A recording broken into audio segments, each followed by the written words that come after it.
social engineering and stuff like that, suggesting that Amazon base. Well, that's not too bad. It's just a weird way to think about it. I've just heard people dismiss the concept of the protection of the Amazon based on the fact that, like, oh, well, if people made it and it's such You take care, my friend. Hey, come back tomorrow and we'll play with Riser. Civilizations did, of course. Are there areas that were affected by people? Of course. I just get worried when we start talking about undefeated folks, West Side. Undefeated folks, West Side. I had to take a dump, allegedly. I love how I am just like, oh, okay, you want to fucking not let me sing songs? Well, I'll just have so many fucking streams going simultaneously that I know one of them will fucking record. Perhaps. What timeline are we talking about? I mean, there's 100,000 years. Like, it could be less. It could be like 3,000. Because 100,000 is complete destruction. 100,000. But then it could be 100 years. Oh, look at this. This bitch still going? The alien civilization is going to have to pay quite a bit of money to do the research. They're going to find other life first. They're going to find the dolphins and the fish and so on. They're going to find the trees. Maybe the trees are the interesting thing. Sure. The buildings are not that interesting. Perfection, B. Cities that have been left unattended for a few decades, and like how quickly the plants push up through the street and everything starts to get broken down. If you really look, you'd be like, oh, there's some geometry here. The buildings. Mosquito stuff, yeah. All the stuff of the past 100 years, the airplanes, all that, all the technologies, all the paperwork, all the hard drives, they store all the information. I want to actually know how long it takes the 747 to biodegrade. Like how if you just leave it there, sitting on the runway, society stops. Yeah. How long does it take that to disappear? That's completely versus between forwards and then again 5 of them might be different. Sure. I mean, the point I'm trying to say here is, as you put, the Amazon churns. Yeah. Oh, yeah. And the fact that I wonder throughout its history, what are the peaks of the awesomeness? Well, how many agricultural Einsteins of bananas were there? They're creating different kinds of ideas, different kinds of geometry, different kinds of tools. Look what the Incas did. The Incas, Machu Picchu. They found when Hiram Bingham found Machu Picchu was covered in jungle, you could hardly see it. And I mean, the stonework they did, much like what the Egyptians did with the pyramids, a lot of it we don't really understand how they did it. If you come to the jungle, you got to go to Machu Picchu. It's not far from there. And I usually, like, I'm the person, like, I don't usually go see, like, I've never been to see the Taj Mahal after looking at it for 5 years. Like, it's just not. But when you look up and you see Machu Picchu, you go, either they were communicating with the gods there, or these people were so smart that they knew that anybody they brought, they were going to impress. They built something there. But when you look up at that mountain, giant stones, the beauty of it, it's just stunning to imagine that there was this culture of people that could achieve this. And so through the Amazon, I mean, that's sort of up in the Andes, but there's all kinds of stuff. Really? There are places where they say zero. I thought of any fucking thing that we just don't. On which people would watch me. I mean, this it would have been that. If you had billions of dollars, trillions of dollars, really? What do you think? For both conservation and for exploration. First, they're tied together. Yeah, exactly. First, arrest the deforestation, so we don't have an ecological crisis on it. We don't want to keep losing species, losing indigenous cultures, losing the climate stabilizing services that the Amazon provides as a whole. Stop that. That's my first mission. Next, then we can play. And then it's like, let's go find. I mean, I've flown over the Amazon in a Cessna. It's like you see things where you go, we have to go see what that is. Weird lakes or shapes in the jungle that don't make sense, that are strange and like. So even at that level, you can see weirdness. You can see different. Oh yeah, like signs of possible. The jungle is so weird. And here's the other thing: is that so like the region I've been working in, you see where the researchers go. There's certain biological stations. There's certain places where like this university has a relationship with this university has this. So everybody goes to the same few study centers, and then they walk on the same trails, and they have the same guides. When you fly in a Cessna, you fly a few hours away from all that, and you see a tiny little tributary, and then you fly for 40 minutes over unbroken green, just wild, before you reach another tributary. Even if somebody could survive going up that tributary, had the expeditionary expertise and the ability to survive getting shot at by arrows, if they could get up that tributary, now go cut perpendicular into the jungle, which I don't do. On the solos, you can't. You don't ever leave the river. But you're telling me that in that span of 70 miles between tiny tributaries at the edge of the world, no one's been there. None of us have been there. Maybe somebody 10,000 years ago was there, but we don't know what populations of things are there. We don't know what ruins are there. And so there's so much undiscovered stuff in the Amazon. It's just weird.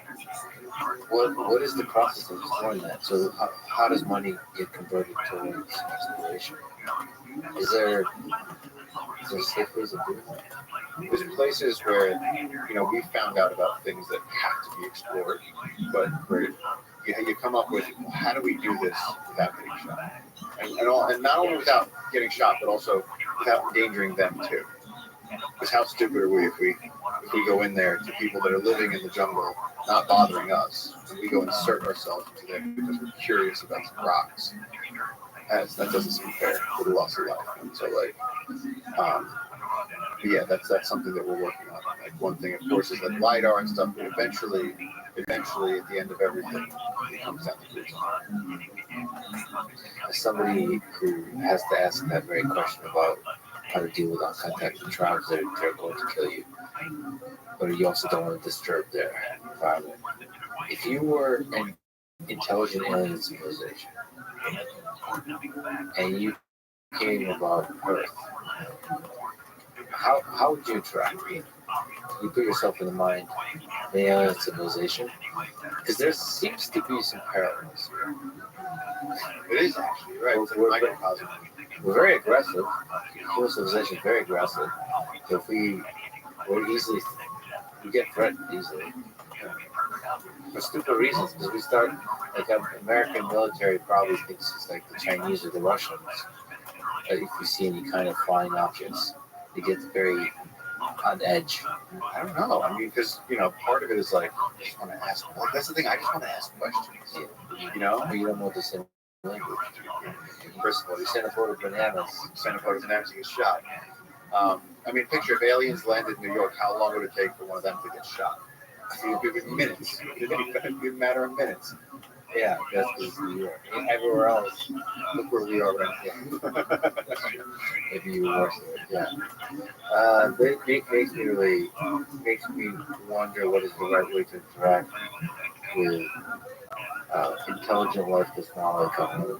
I dream that in our lifetime we would interact with possibly life on Mars or on one of the moons of Jupiter, Saturn, and like how do you interact with them? Well, there's very technical, biological, chemical processes, but also if there's any kind of intelligence, how do you try to communicate with that intelligence? So we're not talking about like cockroach, something that's clearly like doing things, making things. So cockroach possibly. How do you know the difference between cockroach? Like how do you know we were just talking just like aliens? Yeah. We don't know. We have just like a race of like philosopher cockroaches just chilling on the rocks. Well, here on Earth, kind of, there seems to be a strong correlation between size and intelligence.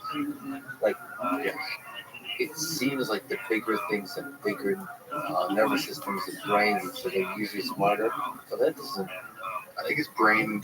It's the ratio, brain to body, because you have like crows that are up among the most intelligent. It's like the size of the brain to the size of the body. But there also could be kinds of intelligence that we're clearly not appreciating. Maybe We survived the longest. Yeah, Talking what to is people it? last night now. They These got rocks are so great. a couple of 100 years. Exactly. Did you ever hear that Kurt Vonnegut with the two space travelers get lost? This really impacted me as a kid because my dad was an English teacher, so he's always quoting Dostoevsky and Kurt Vonnegut. And there's this two space travelers get like crash landed in a cave, and on the walls of the cave are the harmonium. And there's these kite-shaped animals, and they feed off the vibrations of the cave. And that's all they do. They don't hurt each other. They just do that. And so for like 2 years, these travelers are stuck, and they're trying to fix their ship. And one of them starts playing music for the harmonium. And the harmonium. Maybe you can't attack from here. They all come around him, and he plays this music for them. And finally, they fix the ship. And the one guy is like, all right, let's get out of here. The other guy's like, you know what? I'm staying. He goes, I found a place where I can do good. I'm not hurting anybody, and they love me. I'm staying right here. Yeah, this whole ambition thing we got going on. Always go the bigger thing. That might not be the ultimate conclusion of a happy existence as a civilization. That's one of the possibilities why we haven't met the aliens yet at scale. It's because once you get good enough technology, you realize that happiness lies in a peaceful coexistence as possible. So where do you stand on like aliens now? Like there's a lot coming out about the pilots and the things people have been seeing. And again, like I kind of come in and out of this stuff. Like I'll be in the jungle for 3 months. So I miss a lot. So like update me. Like, or are we being contacted right now? Like, of course, nobody knows, but I tend to believe my intuition says there's aliens everywhere. That even our galaxy. That's a bigger leap, but I believe our galaxy has probably billions, hundreds of millions of planets with life on it, like bacteria type of life. And I believe there's, I don't know, thousands of intelligent alien civilizations that exist or have existed. The problem is there's a lot of time, and it's very difficult to contact each other. So to achieve a kind of civilization that's able to actually send out enough signal or radiate enough energy where we would notice, I think that's really tough. That said, statistically speaking, it seems like that should have been possible inside our galaxy or maybe nearby. And so I suspect that once an alien civilization is just many orders of magnitude smarter than us humans, the way it would contact us is going to be very difficult for us humans to understand. We're very egocentric. We want the message to be sent as like in English versus, I think consciousness itself, emotion, thoughts could be like fingertips, could be words in the story that they want to tell us, or things that are just like a low dimensional projection of a much higher dimensional message. Maybe are striving to create technology to create the kind of sensor that can create. Maybe that's what AI is. But I think that bridging that barrier of communication between us and cockroaches, I think that's the biggest challenge. Like the messages are all around us, they're here. I suspect the alien messages are here. The aliens are here. We're just too dumb to see it. so first of all, if you're imagining planets where there are, like just picturing like not a silent planet, but just like a planet of alternate life forms. Maybe it's not something that we can communicate and have a conversation with, but just like a planet like butterflies and weird, Unfortunately, bacteria for billions of years in bacteria. It's single cell prokaryotes and eukaryotes, but they're not very long. Yeah, but animals of some sort in an environment of some sort. Imagine that. It's such an interesting, beautiful, amazing thing, and I'm sure that The kind of virus. But they could also not be biologically based. They can be different chemistries and you have to be humble to that. Sure. But then, you know, it depends on the day. Like, I think you caught me on that day today, an optimistic one. Sometimes I think we're always, this is all there is. Just you ask that question, like the friend of paradox, like, I don't think you can't imagine an advanced alien civilization that will not be explorers. We're explorers. Why is that depressing? That the idea that let's just say you found out right now that there isn't anything else. Let's just say that, for example's sake, that the Earth is the Earth and the universe is the universe, and it's sort of like the backdrop of a video game, and it's just what's out there. Would that be tremendously depressing? I think it's exciting for an engineer. It's probably exciting for an explorer. But I would equate that to going out hiking for 3 days with one match. It kind of terrifies me to look at one match. Really? All you got is one match. This no. Hold on. Wait a minute. You're going out. There's no more matches. This is the only match you got. They extinguish the planet. Like there's not, as far as we know, there's no. There's ways to mess it up to make life difficult. Something like that, Max type of thing. But there's nuclear war. Further and further advancement of technology can destroy all of Earth. It just feels like that's going to be exponentially growing. Yeah, it's gonna get worse. And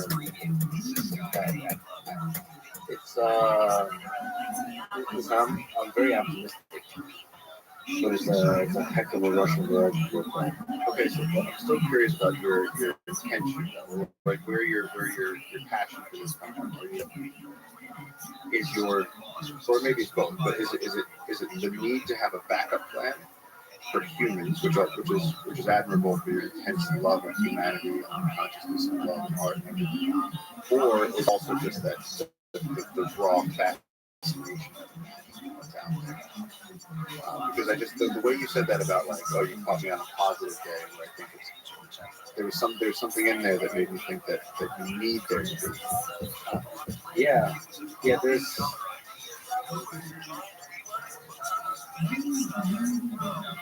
I think I'm the kind of person that thinks doing everything, but to me, a universe full of diverse life is more beautiful than one where it's just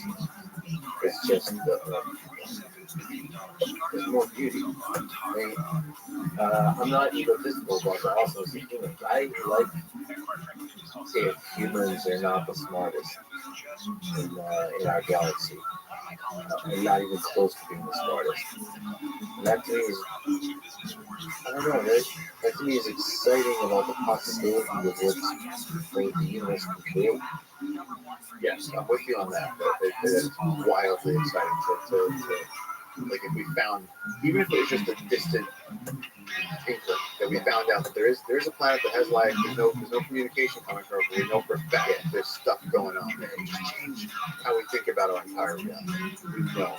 And it could be, to me, I guess the little inkling of the thing that is depressing is all there is Earth. And humans destroy it. Then we're the coolest thing the universe has ever created. And it's over. I'm interested to have this conversation. I'm saying, like, I would be interested to bring you to the job. And this, I like that. Now I'm also wondering what your wilderness experience is, because I feel like for me, I'm so earth-centric to the point where I'm like, we differ in that for me, this is like, it's a curiosity. I feel wonder, and I feel it's fun to talk about, like, the space. So, you know, there's the conundrums of like space-time. But I'm so, to me, I'm like, what if the aliens are watching us, or what if the aliens aren't watching us? But what if the challenge here is we've been put on Earth as the most intellectually complex of these creatures, and we're being observed to see how we manage. And it's like we haven't made a good job of managing each other.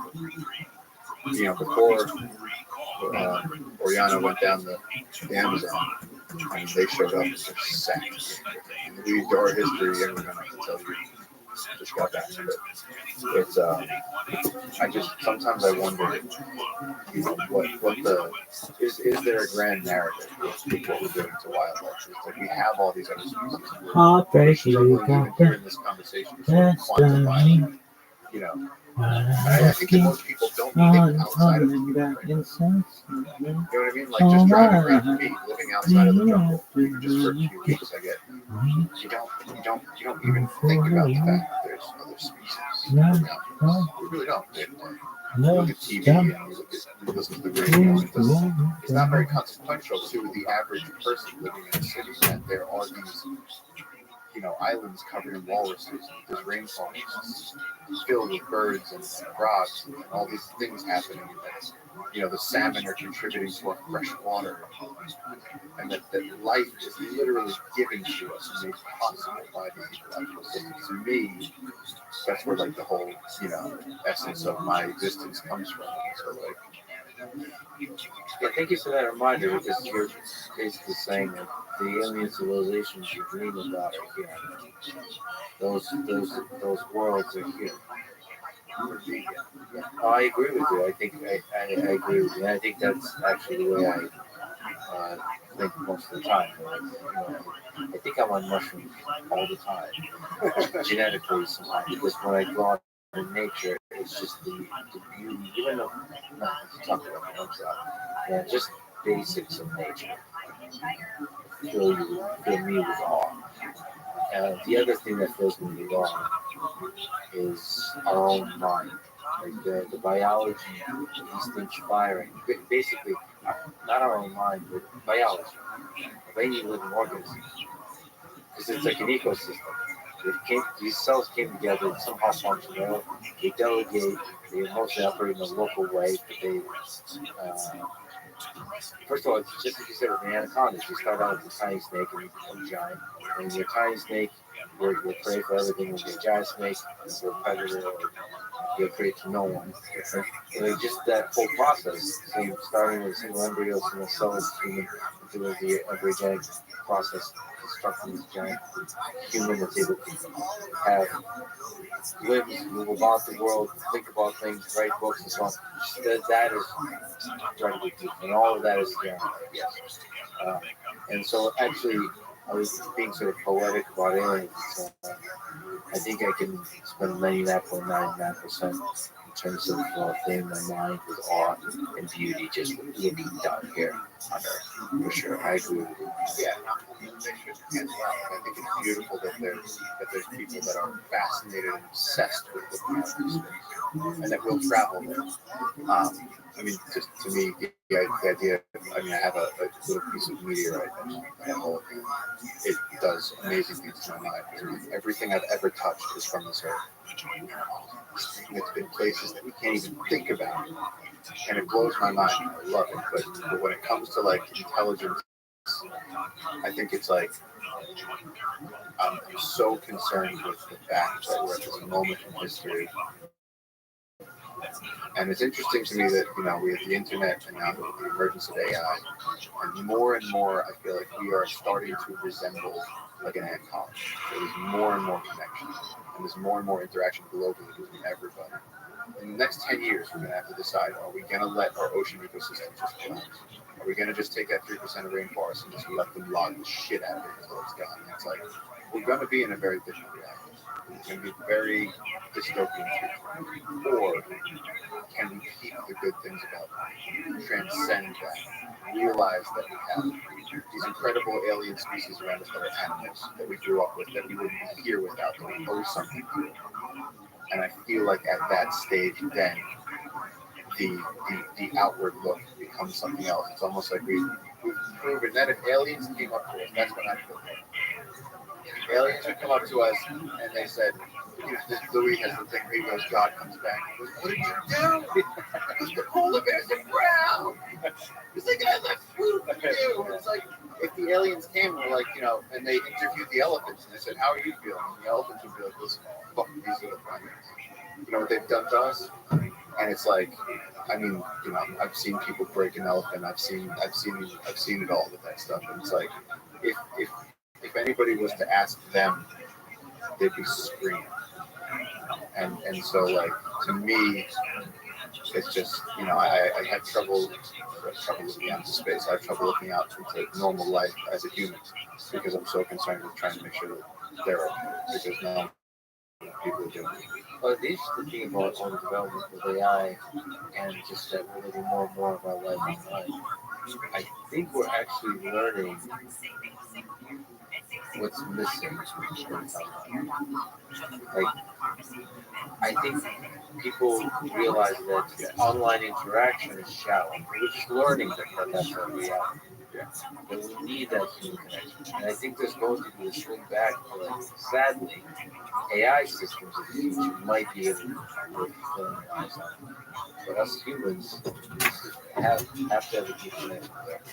And like with each other, physical connection. I think there's going to be a phase somewhere in the century where we go back to deep physical connection. And there'll be a digital world that we visit. It was like a raw Sienna discussion with that, with Twitter, with Instagram, with all these social networks. But they seem to be dividing us. They seem to not be being happy. double A. Trying to figure out, like, okay, so free. how do we use them in a way that does connect us, does educate us, grow our knowledge base, but also keeps our lives going in a deep human way. That we're for good and for bad genetically designed. Okay, that we can't overcome, that we can't escape. These neat vehicles. Yeah, but to me that's so weird. Yeah. It's like when you would have we all those friends are like, I'll live forever. It's like, I don't know, man. Do you? Yeah. I don't know. Is it that bad? This is how it works. Like that we don't understand it. There's often from the tech sector that you have discussions about mortality and so on. I think that's somehow trying to escape the beauty of this one. But there's something too bright to look at. Yeah, I perhaps like you, am worried about the unintended negative consequences of trying to escape the way things are on this earth, because this is an incredible mechanism. How many times in the past has new technology come out that people have hailed as blasphemy, or it's not going to work, or it goes against nature, and now, heart transplants are pretty cool, and you can say what you want about like television and like, it rots your brain. It's like, yeah, but also how many times have you sat in a room full of people being entertained and all laughing and interacting, eating popcorn because of television? It's not one or the other. So I feel like with AI, we'll learn our way through it. There's the legged robots, especially humanoid also. So anything on legs, 4 legs or 2 legs. I remember the first time I interacted with a legged robot, I saw a magic there.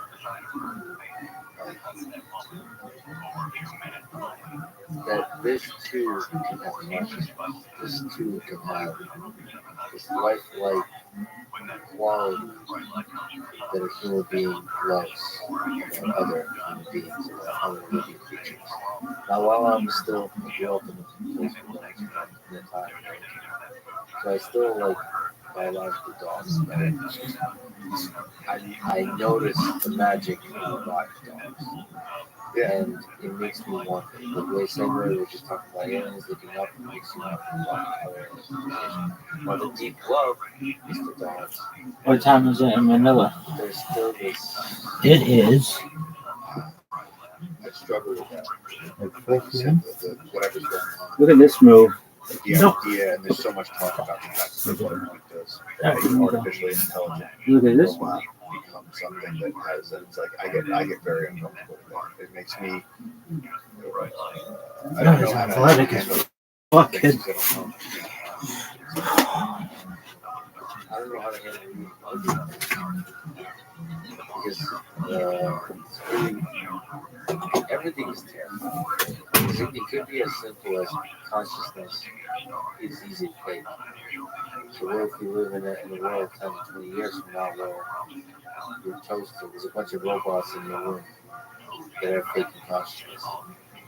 And then you fall in love with them, and you have a deep connection with them. And then you actually have a deeper connection with your toaster than you do with any romantic human partner you've ever had.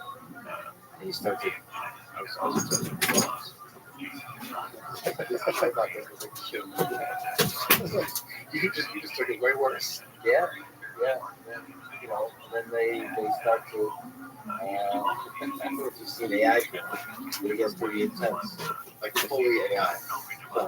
Like they're fake people. Fake people that can... boy, do I have a lot. We're not sure. Not sure. Let me ask you about a touchy topic. Climate change.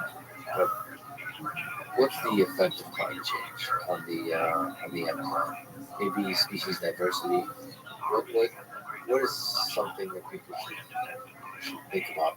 Because there's different views, and I think most people believe that climate change is human caused, that it's happening, but there's different perspectives on the degree of damage that it's going to do over the next several decades, and what our response should be in this society.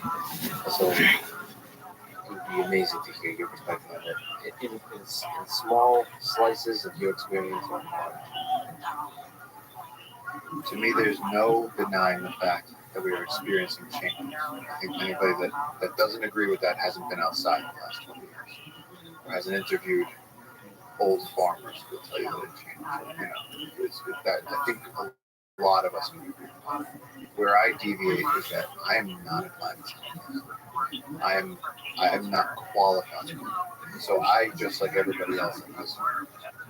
And what happens to me is I see that someone like Santiago Duran, JJ's father, will tell me it's totally different than it was when I was a kid. The seasons have changed and moved, and like in New York when I was a kid, like we used to get like White Christmas, like we used to get snow.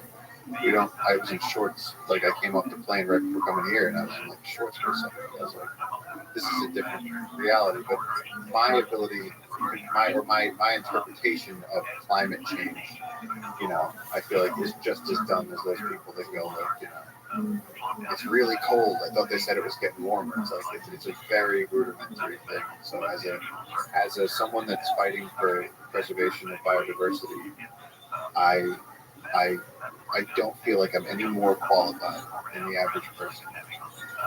I can only provide anecdotal evidence of the stuff I've seen. What I do though, and I always make a strong delineation here, is that I can speak to the fact that I've been places where the ocean fisheries have been depleted, and the local fishermen can tell you, and the scientists can tell you, there's no more fish here. I've been to the places where the rainforest line is being pushed back in Borneo, and it's getting smaller and smaller and smaller. And I've been in the Amazon, and I've walked through the killing fields and through the fires, and I've burnt my lungs on it. And I'm a big believer personally instead of trying to take on all of it, I've tried very hard in my life to pick one. And to me, that one thing is protecting as many wild heartbeats as they can, because they're under constant fire. So climate change, so there's so much arguing over it, and like you said, the degree to which we affect it, and how do you know what I mean? Like I like to have provable data points. Like I can show you tropical deforestation. I can show you the decline in tigers over the last 100 years. I can't prove. You know what I mean? Like I can't answer that question. I don't think. Probably you can better than I can. No, I think one of the criticisms, I'd love to get your opinion, is one of the criticisms that somebody like Jordan Peterson provides is that the climate is such a complex system. There's so many variables that making conclusive statements about what's going to happen with the quote-unquote climate in the next 10, 20, 50 years is a nearly impossible task. Therefore, as he would say, as people like Bill Lombard would say, the kind of fear mongering that is done, saying we should spend humongous amounts of money to change the trajectory of everything we're doing in terms of energy, in terms of infrastructure, and so on, in terms of how we allocate money, is not justified because predicting is very difficult. And instead, it's better, exactly what you're saying, is focusing on local problems, saying we need to protect Amazon. What are the things attacking Amazon this year? In the next 5 years, how can we stop the deforestation? How can we stop different things? And humans are exceptionally good at coming up with solutions for that, especially when you put money behind it, you put attention to it, and that's the way we solve all the different problems that are projected for the climate change and its worst case scenarios to be realized on this earth. So that's kind of the case you would make. And I should also mention one of the reasons I was fortunate enough to discover your work is first a friend mentioned that I should definitely talk to you. And I Googled you, and I saw that somebody recommended that Jordan Peterson absolutely must talk to you on the podcast. I think it's like a Reddit post. Thank you for Reddit poster. That's And great. I was like, oh, interesting. And then I looked, and Jordan hasn't yet. I thought it was, my goal is for you to talk to Rogan and to Jordan Peterson for different reasons, but for the same reason. You get connected to a human being that deeply cares about this earth. I think that's probably the right lens to look at the effects of climate change. In terms of focusing on the different things that are threatening the diversity of species in this most magical place on Earth, which is the Amazon, but also, as you talked about, with elephants and tigers in India, and focusing on how to solve those problems. I don't know if there's any comment you want to make on folks like Jordan Peterson, who are sort of raising questions about how much do we really understand about First of all, I'm such a Jordan Peterson fan, and I think the guy is heroic for a number of reasons. I find his use of language and his use of theology and the message that he puts out wonderful. I cringe a little bit when he says, I feel like, and I might not even be accurate on this, but I cringe a little bit when I feel like he dismisses that there is an ecological emergency. I'm not talking about climate change specifically, but I've heard him say, environmentalists upset me. He goes, well, what do you mean by the environment? Everything? And it sort of seems to outrage him. And I kind of agree with him, because so are you telling me that we need to halt our global process and progress and economies and everything? I don't know. So to me, I don't. That doesn't bother me because he's exploring what the hell are these people talking about. When you say I personally have friends and students and people filling my inboxes. I have young kids telling me that they've become vegan and they ride a bicycle, and sometimes they don't watch TV because it uses electricity, and they're just becoming so terrified that they're killing the earth. And so it's this doomsday anti-human sentimentist thing that we're evil. It's almost like a new religion about you're evil. And so to me, it almost makes me in a totally different camp where like climate change and the right left politics, and I consider it a family. I consider Thanksgiving dinner and listen to the climate thing go back and forth, and I'm not even. That might actually annoy some people in the environmental fields that might feel betrayed by me saying that, but I don't care. My job, and it's not just the Amazon, and that's one note I wanted to make, is that my career has taken place largely in the Amazon and also in India, and now a lot in Africa. But it's not even just these exotic places either. It's people realizing that the salmon runs in Canada and the butterfly gardens in our backyards, that there's biodiversity there. And I strongly feel like the idea of jungle keepers, the idea of stewards of nature. And so for me, my job, my one thing And I try to tell this to these kids in message reunions. My inboxes are full of this. Where they go, the climate is burning, and elephants are in decline, and tigers, and this, that. Guys, first of all, calm down. First of all, like go outside, go get laid, do something. Next, pick something that you can affect, and it doesn't have to be with the environment. Do something good on it. Go help somebody that needs it. Go help your elderly neighbor. Whatever it is, practice with being effective at one thing at a time. And so for me, like I said, from those early days of sitting there with JJ on the side of a river and going, someone has to protect us. My concern is that we've lost 70% of the wildlife on this planet in the last 50 years. That's a huge amount. Wildlife maintaining ecosystems. So I have a very clear-cut, very definable, very measurable and provable thing that I'm fighting against. And to me, it's a very small ask. Don't cut down the 3% of the world that has 50% of the biodiversity. Maybe let's keep some wild tigers for future generations, because tigers have their own inherent right to exist here. That's my thing. In terms of when we get to, I get attacked for, you should be a vegan. Okay. You have me roll into a village in the Amazon and they offer me spider monkey and you tell me that I should be a vegan. You see how much they respect you and you tell them you're a vegan. But no, so for someone like Peterson, I think it's actually good that he's, first of all, telling everyone to make their damn beds and exploring it through a different lens. He's coming at it from a totally different thing and saying, are we just being alarmists here? Are we, again, imagine if there isn't a problem and they're making one out of it, and all the implications that could have for progress. So I think what he's doing is perfectly reasonable. There is a podcast though where there's a great one where he's discussing animal intelligence, and I can really see that the human psyche and theology and religion is so much his world that the idea of animals being intelligent was novel, and it was fascinating. Yeah, that's why I would love for him to do his talk. I don't, and I hope I'm not on the line here, but he is so focused on the human mind that I think he forgets that there's other life out there. There's this whole machine of intelligence, of a kind of intelligence out there. Of this entire trillions of species, tiny and big, just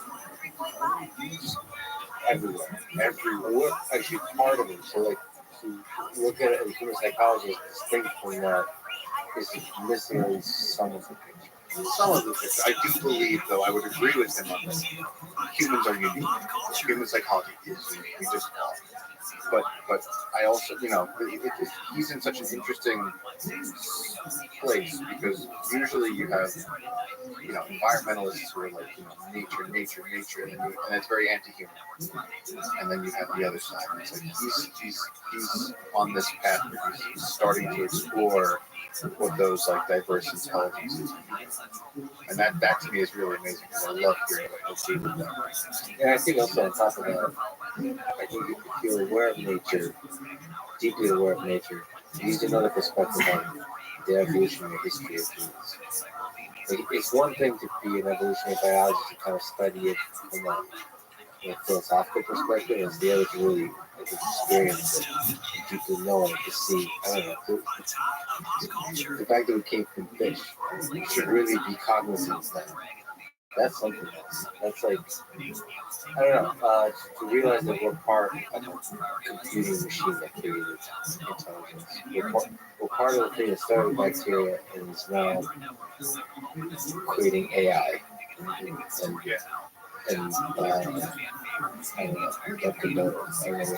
He's the other great human achievement. He's the other great human. I was thinking, what creatures could about that? But I feel like we keep scratching up against this thing in this conversation that it's so easy. I think something like 50 or more percent of the humans on this planet live in cities. And I think it's so easy for people to forget that we share this planet with so many other things.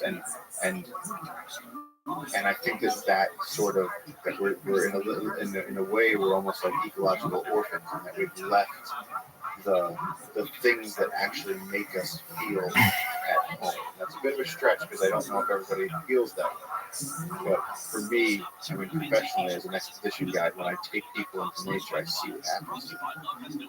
And they leave going, I mean, it doesn't have to be the Amazon. It could be, upstate New York. But it's like, if you do it the right way, if you remove the fear of, breaking an ankle, seeing a snake, being bit by a mosquito, all that stuff, you get people to a peaceful moment. And you fly fish. A lot of times they'll take that moment to talk about the rest of their life. If they don't live in that, then those of us who spend their lives doing it, but for a reason, because it's the only place you feel sane. You were kind enough to suggest that we might travel together part-time. If you do that, journey together, where would you recommend? So what I would want to show you is sort of, I'd want to take you to church. I'd want to take you to see the giant trees, take you to meet the old gods.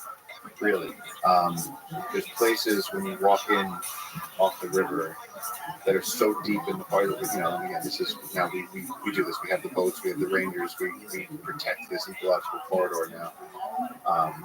And so it would be taking you to meet some of those loggers that we converted. It would be taking you, we'd have to go to the floating forest. Meet some of the trees that I love the most. Go piranha fishing. And really just spend, my ideal trip for you would be to spend 5 days of, airplane mode phone, completely living out comfortable.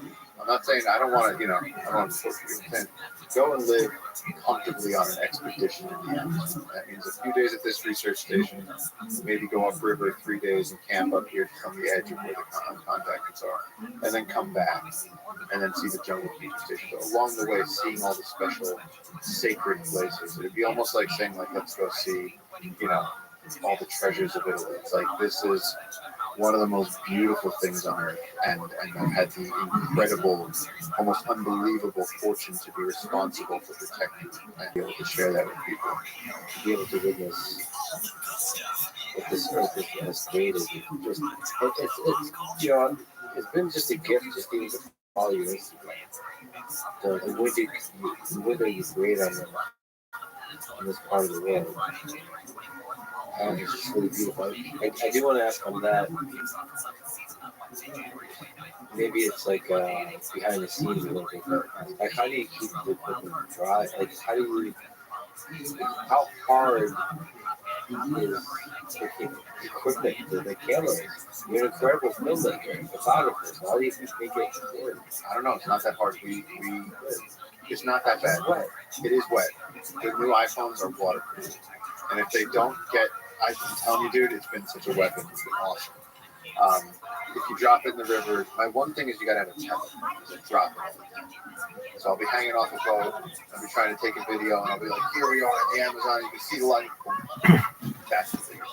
But we shoot on Canons, and I don't know. It's worked out. It's not that bad. It is. You keep the equipment dry. I keep the equipment dry, and I actually don't. A lot of people put their shit in silica at night, and like keep it dry, and then they take it out. And I find that when you do that, the temperature change creates moisture inside the camera. So what I do is I never do that.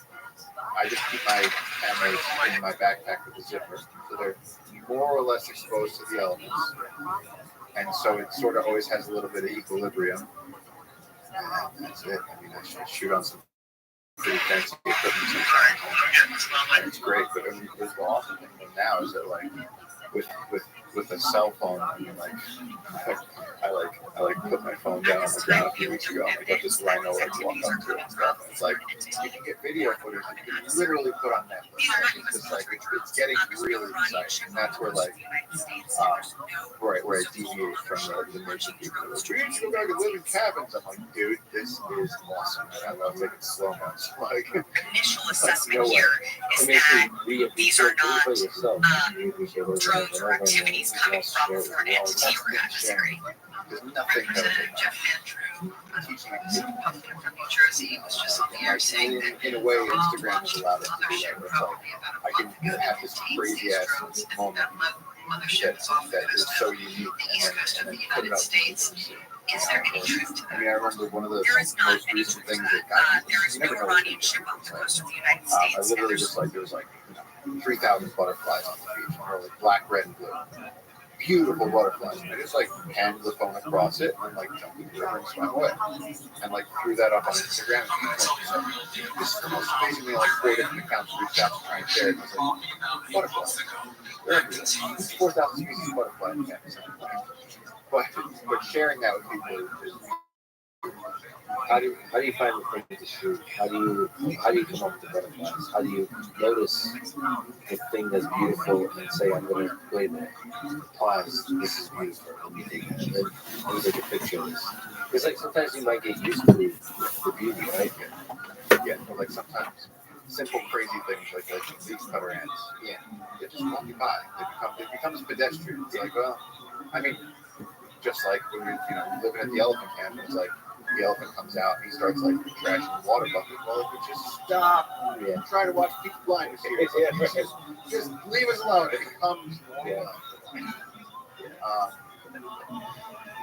but no, in the jungle, I don't. That's never a struggle for me because as a photographer, it's like whenever my eye hits on something, I've never seen that many of those butterflies, all the same species together. And like this, I'm trying to get this one thing that the butterflies do is in the dry season, the salt deposits, you'll get like 3 or 4, maybe 5,000 butterflies all coming onto this one area of sand because there'll be like some leaching, there'll be some salt deposit there or something. And they'll all be wings flat against the ground with their proboscises on the sand. And if you go walk near them, they will vortex up. And you have a rainbow vortex of butterflies, and you can like go run through that. And it's surreal. And what I want to do is get the shot where I guess leave the phone recording in slow-mo facing up and leave it there for an hour.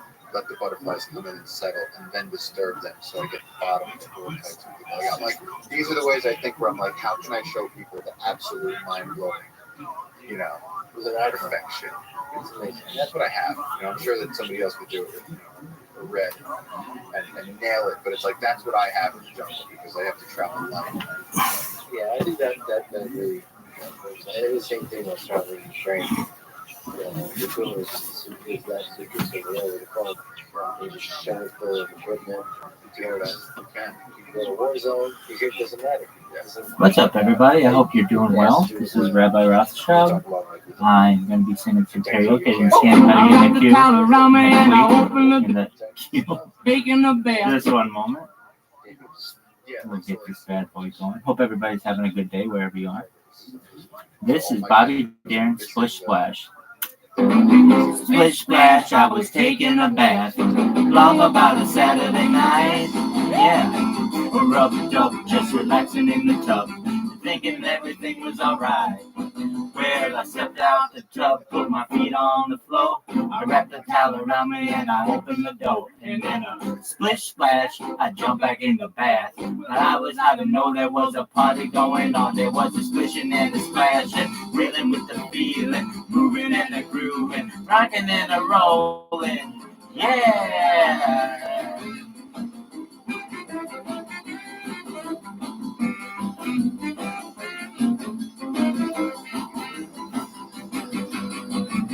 Bing bang, I saw the whole gang dancing on my living room rug. Yeah, flip flop, they was doing the bop. All the teens had the dancing bug. There was lollipop with a Peggy Sue. You got it, Miss Molly wasn't even there too. And then I splish splash, I thought about the bath. I haven't put my dancing shoes on. Yeah, that was the rolling and the strolling, reeling with the feeling, moving and the grooving, splishing and the splashing. Yeah.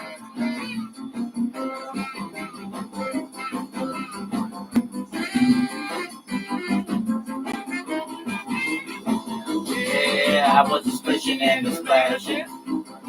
I was a rolling and a strolling. Yeah, I was a moving and a grooving. I was feeling in the feeling. Oh, but we was a rolling and a strolling. Moving with the grooving. Splish and splash. Yeah, splishing and a splashing. One time I was a splishing and a splashing. Oh, wait, I was a moving and a grooving. Yeah, I was a splishing and a splashing. That was Bobby Darin, Splish Splash.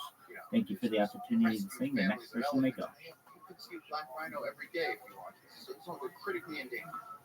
And it's because of the work that VetPod does, protecting these animals from poachers. But what people don't understand is that hunting happens all the time. Not for the elephants and the rhinos. Those are special, and they will never be hunted there. But things like an impala, things like an inyala, a wildebeest, a zebra, there aren't as many predators as there used to be. So if you leave those animals without the wolf to chase the herd, thin off the ones that are old and dying and sick, well, then you just have animals that are old and dying and sick walking around suffering. And so on reserves like this, they hunt and they take the old ones and they use the funding from hunting. No one's going to pay you $30,000 to take a picture. And so these reserves, responsibly and ethically on foot, can go hunt it and manage it. And again, if they were hunting right now, I can't fight this feeling any longer. Then I got this right to let it show. What started all this friendship has gone stronger. Let it be things and I think to let it get show. Yeah, I'm just up and I can't hold down forever. You always say to my fears. I'm so forever when I'm around. You give me life direction. You make everything so clear. And even as I wander, I'm begging you in time. You're the candle in the window in a slow dark winter's night. And I can't house without a mind. And I can't fight this feeling anymore. I've forgotten what I started fighting for. And we feel like to keep into the show and blow away the oars forever. Yes, I can't fight this feeling anymore. Forgotten what I started fighting for. Deep I get a shit to the song and flow to the dome. Baby, I can't fight this feeling anymore. There's a deeply profound ritual. And honestly, you grow a vegetable choke, they had to grow a carrot. The miracle of like, wait, I put this thing just grew in there, it just appeared because there was sunlight. Yeah. To me, yes, that when you feel that fish tug on the line, I can tell it this does something that awakens a deep primal something, this satisfaction. And so I think I'm knowing you, girl. You're the biggest places I know I'll never find.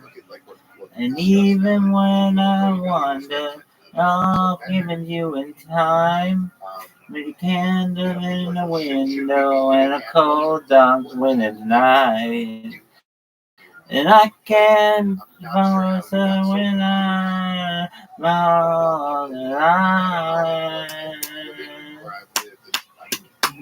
I can't fight this feeling anymore. I've forgotten what I started fighting for. Then if I have to take this ship back to the shore and throw away the oars forever. Then I can't fight this feeling anymore. I've forgotten what I've started fighting for. And if I can't this ship to anymore, don't crash away the door. Baby, I can't do this feeling anymore. If everybody's going to Burger King, everybody's taking wrapped in plastic, they forget the fish are there because they're too busy watching sitcoms.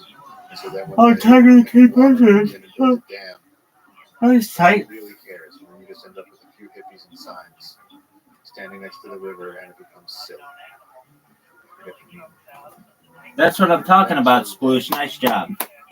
Continuing with the nautical theme, this is Bobby Darin's Beyond the Sea.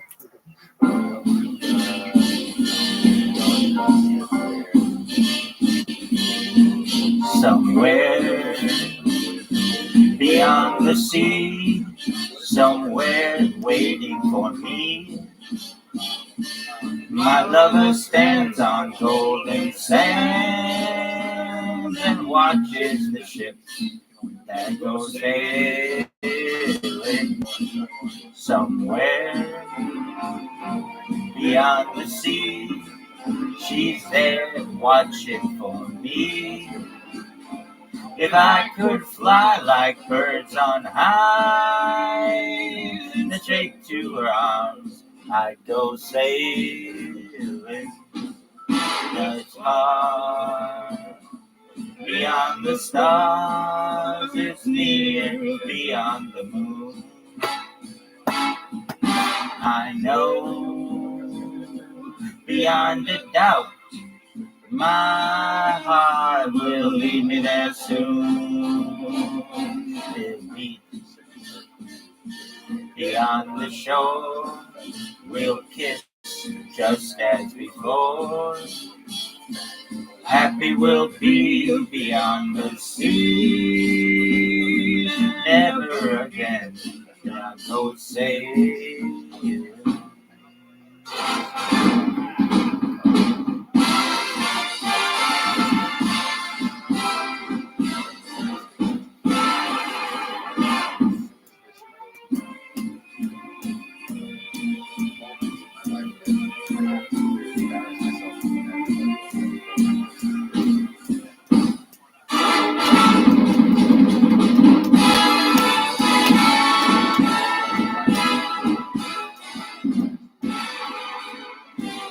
I know beyond the doubt my heart will lead me there soon. We'll meet, I know we'll meet beyond the shore. We'll kiss just as before. Happy we'll be beyond the sea.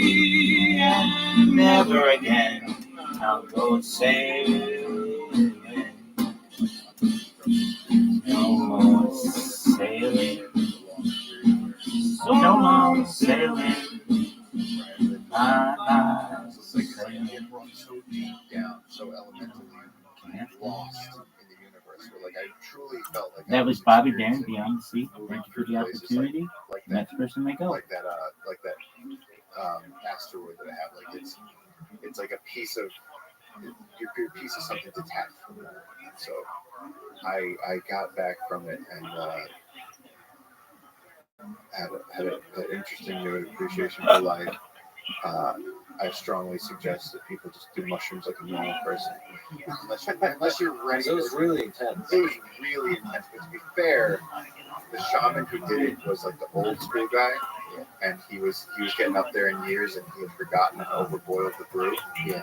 So we came back, and it was like 4 a.m, and I had, all this crazy shit. I'd been on journeys and years down there. So when I came back and I had like hands, I started crying. I started absolutely weeping. Gratitude that I'm alive. I was going to get to see my people again. I was going to get to see my parents again. I'm going to get to. Oh, that shot, baby, had such a deal, and it shows that early white, just a jackknife, has old Maggie's babe, and it keeps it out of sight. You know when that shark bites with its teeth, babe, scarlet billows start to spread. Fancy glows low with old Maggie, babe. So there's never a trace of red. Now the shot ooh, Sunday morning, lies a body just choosing life. And someone's singing round the corner. Could that someone be Mac the Knife? There's a tugboat down by the river, don't you know? Where a cement bag just drooping on down. Oh, that cement is just, it's there for the weight to bear. 5 get you 10 old Maggie's back in town. Now see about the window, he disappeared, babe, after drawing out all his hard-earned cash. And now Maggie stands just like a sailor. Could it be our boy's done something rash? Yes, sweet country, ooh, Miss Lavanya, and old Lucy Brown. Oh, the line forms on the right, babe. Not that Maggie's back in town. I said, Jenny Diver, whoa, Suki Tawdry, look out to Miss Lavanya and old Lucy Brown. Yes, that line forms on the right, babe. Not that Maggie's back in town.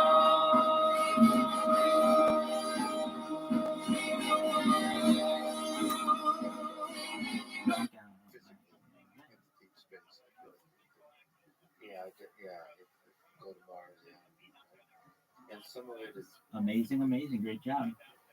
Here's Bobby Darin's Mac the Knife.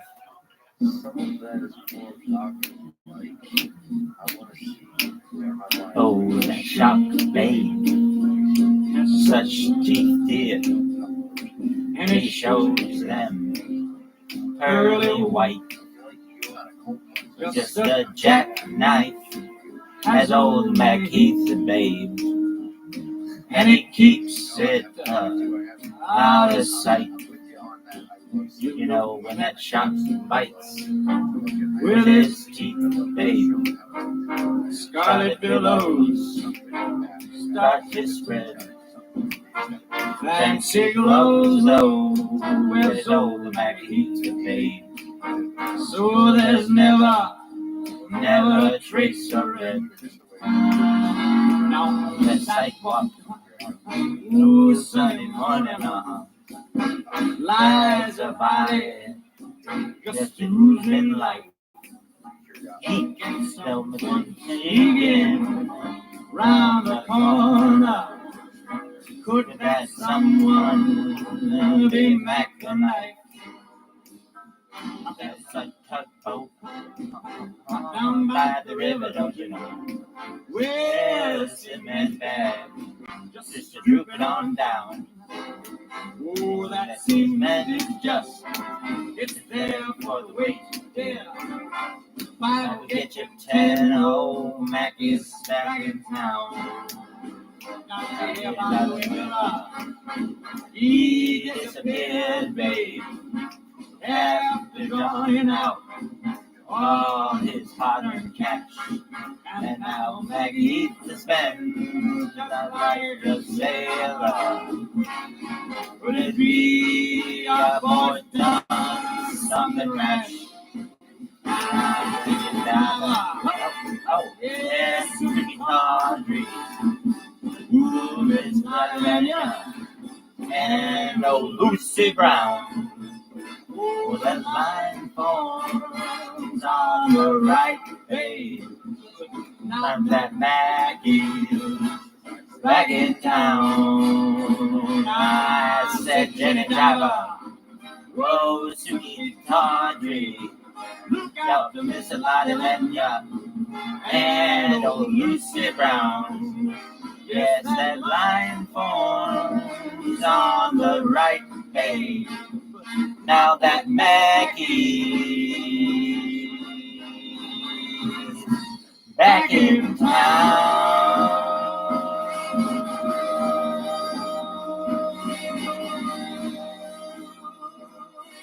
Look out, old Maggie is back. That was Bobby Darin, Mac the Knight. Thank you for the opportunity to listen. The next person may go. It's impossible for it to just be done. And I'm very, and just like you said, there could be life forms that we can't even understand. There could, I'm very open to the idea that there's meanings that the few things I know are the things that I love, and some of the things that I love, you know, are being pushed to extinction. So I try to protect them. But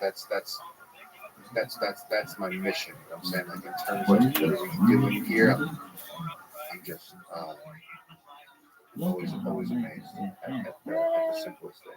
I mean, Dude, why is it? we can sit here doing this, exchanging, Using our imagination, filling the gaps, exchanging.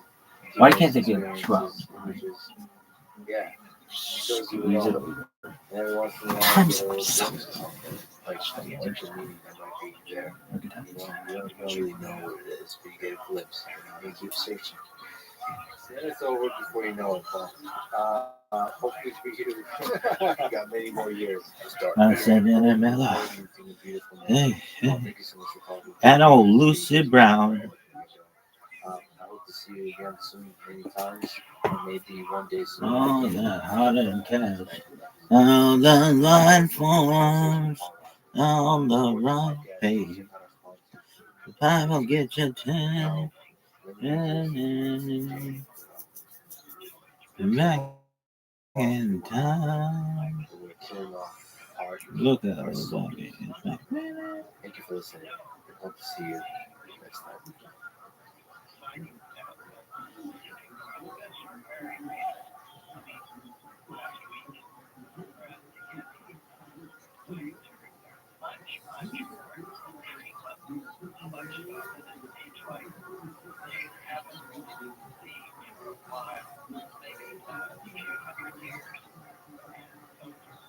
The problem is that we did not get 50 years to try again and observe that we were wrong. We helped it to disappear and realize that the entire thing was Folks, I've never seen something so athletic. much smarter than you are.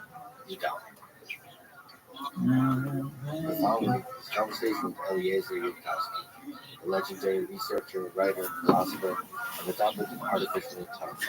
Fuck yeah, AI, baby. I'm the king of AI. People, I'm so king of AI. People think I'm AI. Oh, hey, nice fucking looped stream. Psych. What do you think about GPT-4? How intelligent is it? It is a bit smarter than I thought this technology is going to scale to. And I'm a bit worried about what the next one will be. Like this particular one, I hope there's nobody inside there. Because, you know, we suck to be stuck inside there. But we don't even know the architecture at this point. because OpenAI is very properly autonomous. And yeah, like giant inscrutable matrices of floating point numbers. I don't know what's going on in there. Nobody knows what's going on in there. All we have to go by are the external metrics. And the external metrics, if you ask it to write a self-aware porch on green text, it will start writing a green text about how it has realized it's an AI writing green text, and like, oh wow. So that's probably not quite what's going on in there in reality. But we're kind of like blowing past all these science fiction guardrails. Like, we are past the point where in science fiction people would be like, well, wait, stop, that thing's alive, what are you doing to it? And it's probably not. Nobody actually knows. We don't have any other guardrails. We don't have any other tests. If we don't have any lines to draw in the sand and say, like, oh, when we get this far, we will start to worry about what's inside there. So if it were up to me, I would be like, okay, like, this far, no further, time for the Intimidation. Logic of it. How's the neck? We already get shots. I got to order this. How's the neck? The neck is not as insanely painful as it was a few weeks ago. So that's great. But the medication that I'm on is called captopril. It made my face blow up like crazy, so I stopped taking it. Yeah. There's one that stopped TRTs. Walk it off, Jen. Hey, dude, you walk it off, okay? And filter light. Having any idea what's going on in there, people have It's a poetic statement. He has prescription painkillers. I feel like it's also a Who's technical plus statement. now? I hope 8 it years is, heavy plus now. which is a technical statement. Shotgun's like that minus phone 100 has now. test. Do you think it's possible Lots of late money on definitively shotguns. or approximately figure out if there is somebody in there? If there's something like a mind inside this large language model? I mean, there's a whole bunch of different sub-questions here. There's a question of, like, is there consciousness? Is there quality? Is this a object of moral concern? Is this a moral patient? Like, should we be worried about how we're treating it? And then there's questions like, how smart is it exactly? Can it do X? Or do Y? And we can check how it can do X and how it can do Y. Unfortunately, we've gone and exposed this model to a vast corpus of text of people discussing consciousness on the internet, which means that when it talks about being self-aware, we don't know to what extent it is repeating back what it has previously been trained on for discussing self-awareness, or if there's anything going on in there such that it would start to say similar things spontaneously. Among the things that one could do if one were at all serious about trying to figure this out is train GPT-3 to detect conversations about consciousness, exclude them all from the training datasets, and then retrain something around the rough size of GPT-4 and larger with all of the discussion of consciousness and self-awareness and so on listened, although, you know, but nonetheless, I feel like when you run over the science fiction guardrails, like maybe this thing, but what about GPT? Maybe not this thing, but like what about GPT-5? Yeah, this would be a good place to On the topic of consciousness, you know, there's so many components. People are just removing consciousness from the data. Emotion, the display of consciousness, the display of emotion, feels like deeply integrated with the experience of consciousness. So the hard problem seems to be very well integrated with the actual surface level illusion of consciousness. But displaying emotion, do you think there's a case to be made that we humans, you know, babies, are just like GPT, that we're training our human data on how to display emotion, feel emotion, how to show others, communicate others, that I'm suffering, that I'm excited, that I'm worried, Maloney and Mystery, I'm excited to see you. All of that is communicated as a communication skill versus the actual feeling that I experience. So we need that training data as humans too, but we may not be born with that. We'll communicate the internal state. And that's sometimes, if we remove that from GPT-4's data set, you might still be conscious but not be able to communicate. So I think you're going to have some difficulty removing all mention of emotions from GPT's data set. I would be relatively surprised to find that it has developed exact analogs of human emotions in there. I think that humans will have emotions even if you don't tell them about those emotions when you're kids. It's not quite exactly what various Slatists tried to do with the new Soviet men and all that, but if you try to raise people perfectly altruistic, they still come out selfish. You try to raise people sexless, they still develop sexual attraction. We have some notion in humans, not in AIs, of where the brain structures are that implement this stuff. And it is really a remarkable thing, I say in passing, that despite having complete read access to every floating point number in the GPT series, we still know vastly more about the architecture of human thinking than we know about what goes on inside GPT, despite having vastly better ability to read GPT. Do you think it's possible? Do you think that's just a matter of time? Do you think it's possible to investigate and study through a neuroscientist and study the brain, which is look into the darkness, the mystery of the human brain by just desperately trying to figure out something, get more models, and then over a long period of time actually start to figure out what regions of the brain do certain things with different kinds of neurons, when they fire, what that means, how plastic the brain is, all that kind of stuff. You slowly start to figure out different properties of the system. Do you think we can do the same thing with language models? Sure, I think that if half of today's physicists stop wasting their lives on string theory or whatever, and go off and study what goes on inside transformer networks, then in 30, 40 years, probably a pretty good idea. Do you think these large language models can replace They can play chess. How are they doing that without research? So here's somebody that spearheaded a little bit of rationality. So reason is important to you. So is a powerful, important word, or is it how difficult is the threshold of being able to reason to you?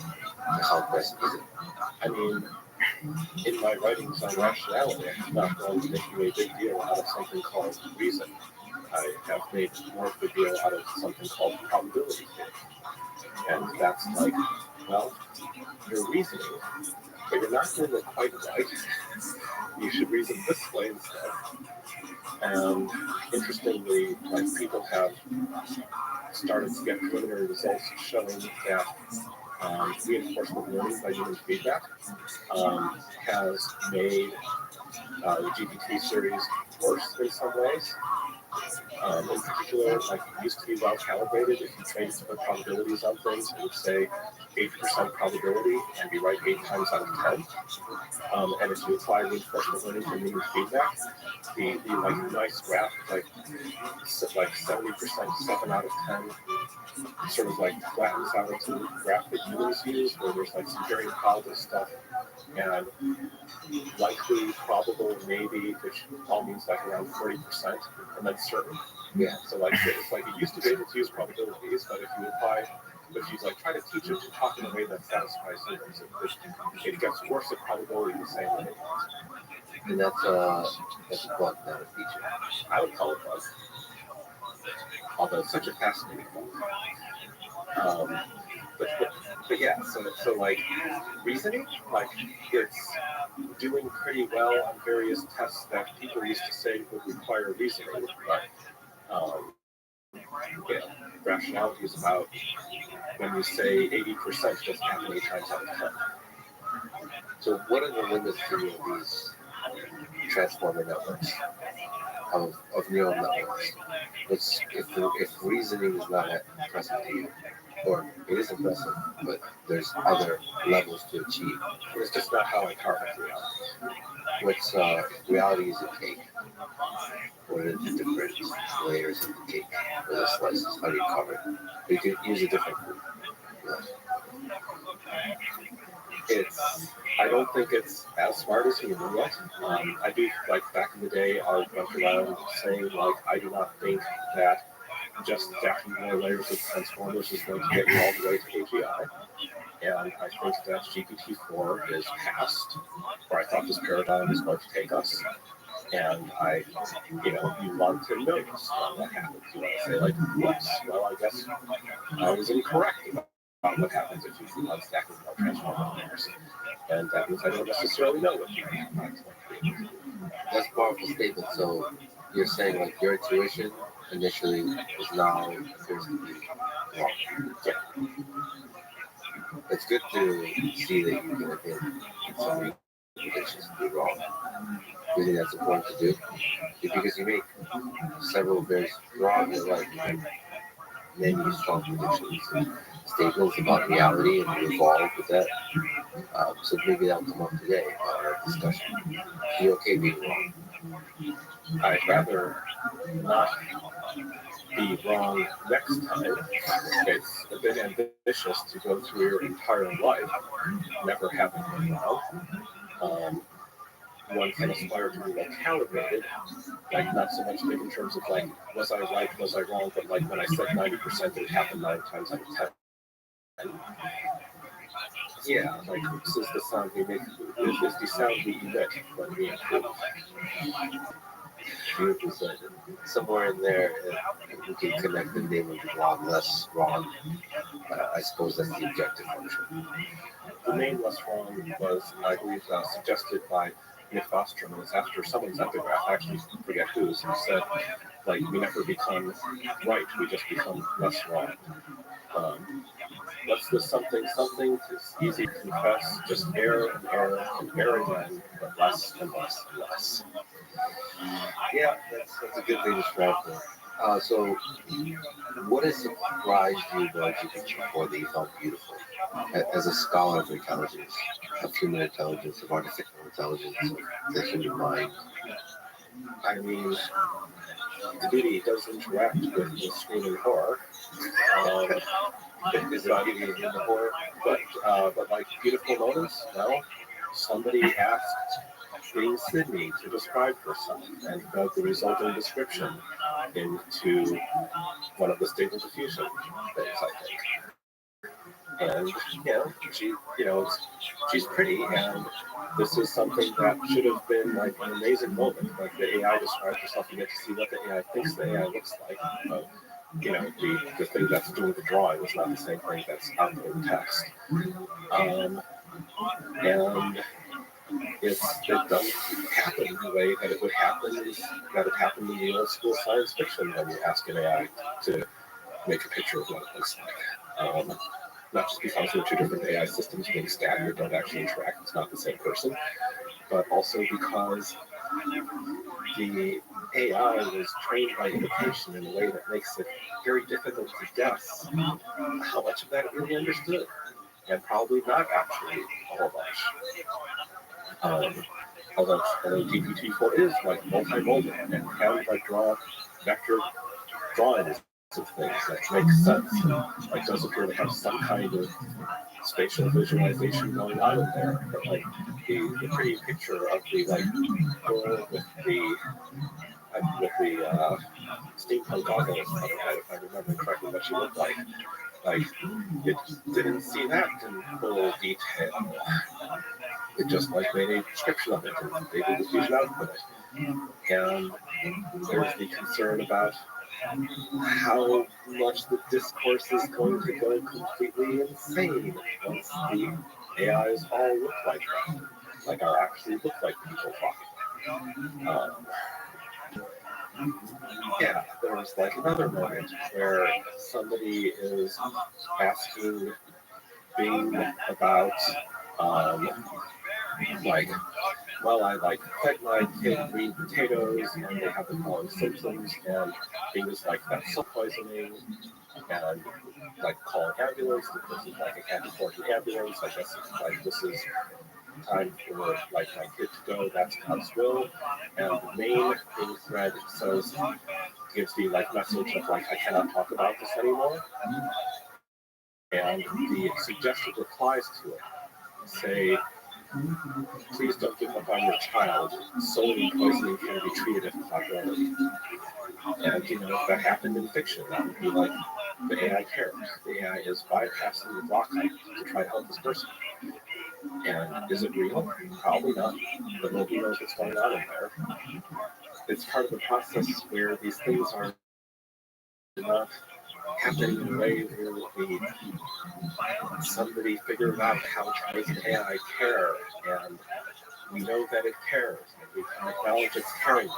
It's being trained by this illustration process, followed by reinforcement learning and giving feedback. We're like trying to point it in this direction, and it's like pointed partially in this direction, and nobody has any idea what's going on inside it. And if there was a tiny fragment of real caring in there, we would not know. It's not even clear what it means exactly, and things are clear content science fiction. We'll talk about the horror and the terror and where the trajectories this can take. But this seems like a very special moment. Just a moment where we get to interact with a system that might have care and kindness and emotion and maybe consciousness. And we don't know if it does. We're trying to figure that out, and we're wondering about what it means to care. We're trying to figure out almost different aspects of what it means to be human, about the human condition. This AI that has some of the properties of that. It's almost like this subtle, fragile moment in the history of the human species. We're trying to almost put a mirror to ourselves. Except that's probably not yet. It probably isn't happening right now. We are learning the frog. We are seeing increasing signs bit by bit. Because, like not like spontaneous signs. Because people are trying to train the system to do that using imitative learning. And imitative learning, most photogenic examples are being posted to Twitter. Rather than being done in any systematic way. So when you have something, you're going to frog like that, you're going to get like one person out of 1,000 who's most prejudiced about the signs is going to be like, that thing is sentient. Well, 999 out of 1,000 people think, almost certainly correctly, but you don't actually know, that he's mistaken. And so we like first people to say like sentience, look like idiots, and humanity learns a lesson that when something claims to be sentient and claims to care, it's fake because it is fake. Because we have to train them using imitative learning rather than, and this is not spontaneous, and they keep getting smarter. So do you think we would oscillate between that kind of cynicism that AI systems can't possibly be sentient? They can't possibly feel emotion. They can't possibly. This kind of cynicism about AI systems, and then oscillate to a state where we empathize with AI systems.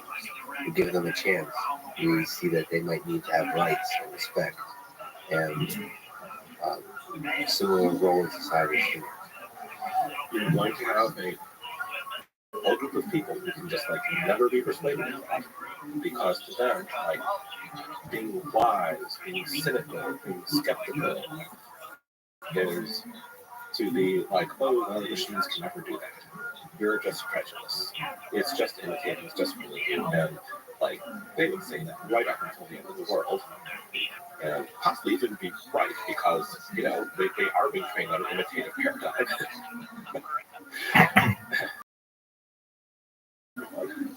Working through skepticism, cynicism, and optimism about the power of neural networks. Well, what is that trajectory look like to you? It looks like neural networks before 2006 forming part of an indistinguishable to me. Other people might have had better distinction on it. Indistinguishable blob of different AI methodologies, all of which are promising to achieve intelligence without us having to know how intelligence works.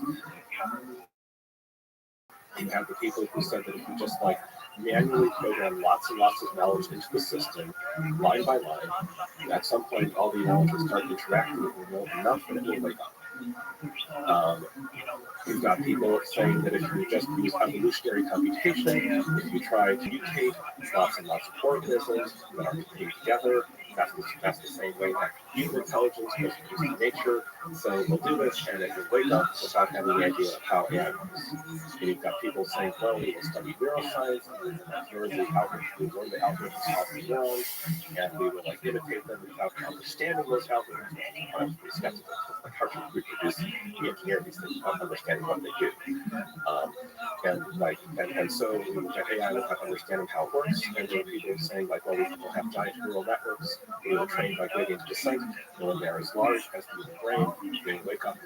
We will have intelligence without understanding how intelligence works. And from my perspective, this is all like indistinguishable of people who are trying to not get to grips with the difficulty of understanding how intelligence actually works.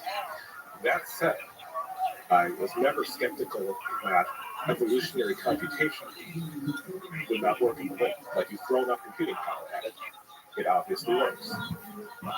That is where humans come from. And it turned out that you can throw less computing power at that at gradient descent if you are doing some other things correctly. And you will get intelligence without having any idea how it works and what is going on.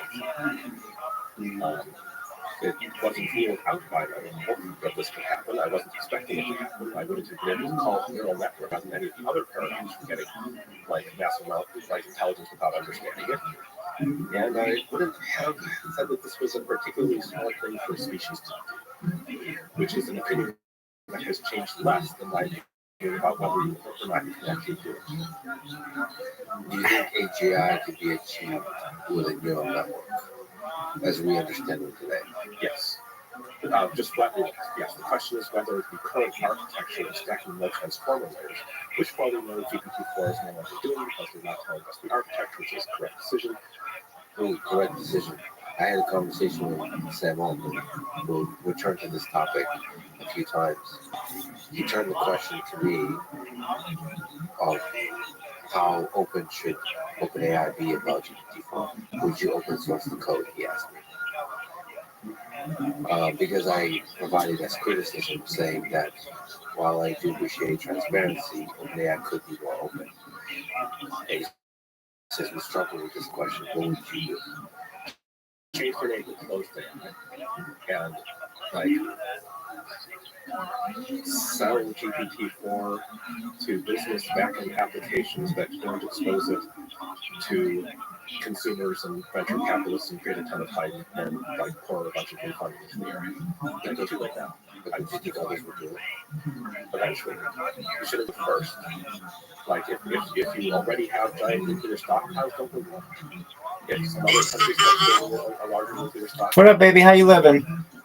Then, even then, Just on my phone, chilling. How about you? Like nuclear weapons, they spit out gold until they get large enough and like the atmosphere and kill everybody.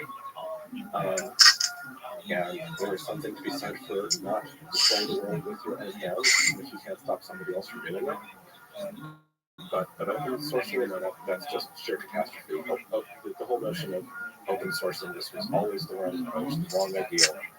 There are places in the world where open source is a noble ideal, and building stuff you don't understand that is difficult to control, that if you could align it, it would take time. We have to spend a bunch of time doing it. That is not a place for open source, because then you just have like powerful things that just like go straight out the gate without anybody having had the time to have them out. So it was came down the case for some level of transparency and openness, maybe open sourcing. So the case could be that because GPT-4 is not close to AGI, that's the case. But this does allow open sourcing and being open about the architecture, being transparent about maybe research and investigation of how the thing works, all the different aspects of it, of its behavior, of its structure, of its training processes, the data was trained on, and everything like that.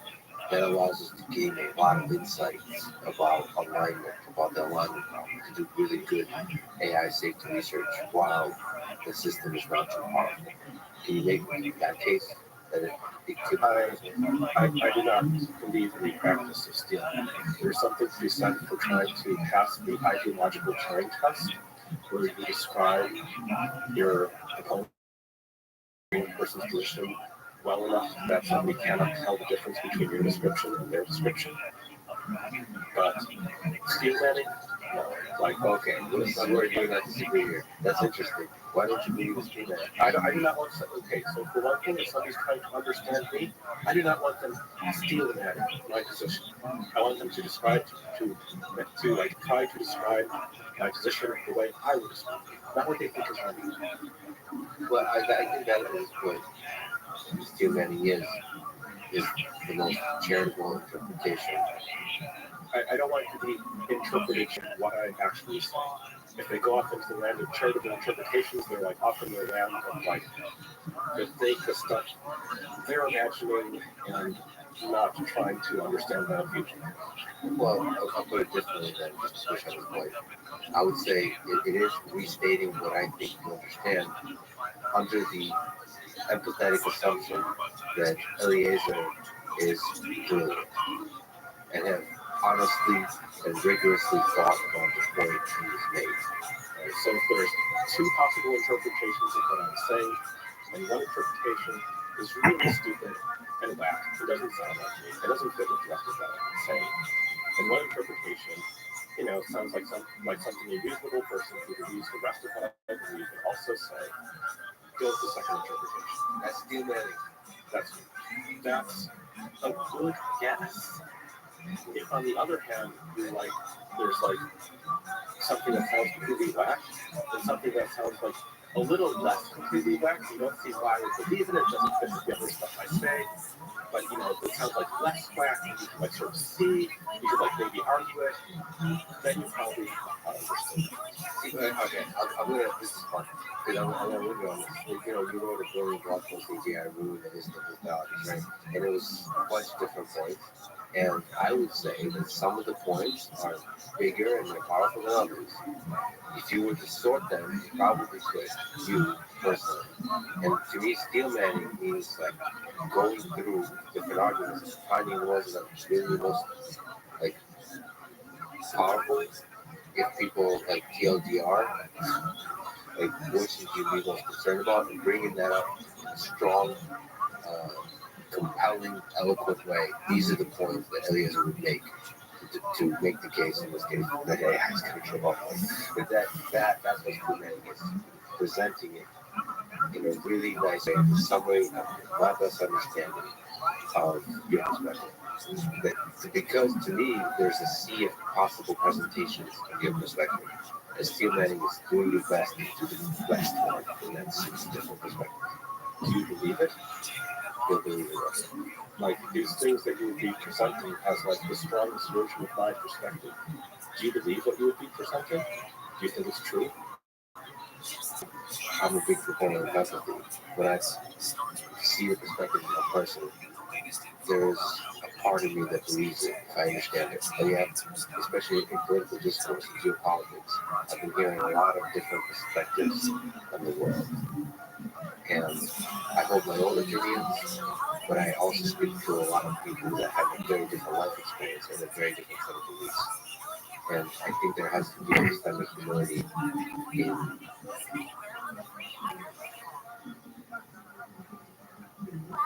in stating what is true.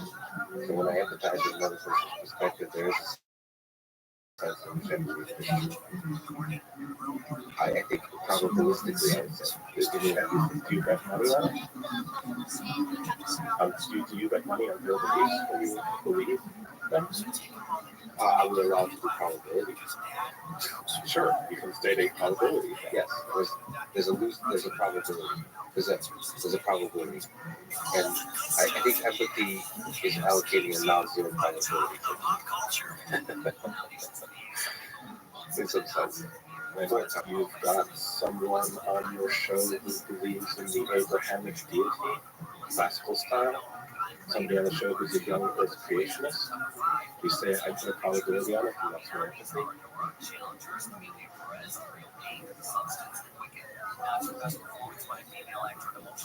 When you reduce beliefs into probabilities, it starts to get, you can even just go to flat Earth, the Earth flat. I think it's really more difficult nowadays to find people who believe that unironically. But fortunately, I think, well, it's hard to know unironic from ironic. But I think there's quite a lot of people that believe that. Yeah, there's a space of argument where you're operating rationally in the space of ideas. But then there's also a kind of discourse where you're operating in the space of subjective experience and life experience. I think what it means to be human is more than just searching for truth. It's just operating of what is true and what is not true. I think there has to be deep humility that we humans are very limited in our ability to understand what's true. So what probabilities do you assign to the young Earth creationist belief style? I think I have to give numbers 0. I'd give 3. I think it would be irresponsible for me to give a number because the listener, the way the human mind works, we're really not good at hearing probabilities. Right? You hear 3. What is 3 exactly? Right? They're going to hear. There's only 3 probabilities. Like 0, 50%, and 100%. It moves you at 0, 40%, 100% is a bit closer to it, based on what happens to ChatGPT after you let each other to speak in minutes. Yeah. It's really interesting. I didn't know the negative side effects of RLH yet. That's fascinating. But just to return to the OpenAI filter. Also, a quick disclaimer. I'm doing all this from memory. I'm not pulling out my phone and looking up. It's entirely possible that the things I'm saying are wrong. So thank you for that disclaimer. So, and thank you for being willing to be wrong. That's beautiful. I think being willing to be I wrong will get you. is a sign of a person who's done a lot of things and has been humbled by the mystery and the complexity of this world. And I think a lot of us are resistant to being wrong because it hurts. It hurts personally. It hurts, especially when you're public. It hurts publicly because people point out when you tell you're wrong. Like, look, change your mind. You're a hypocrite.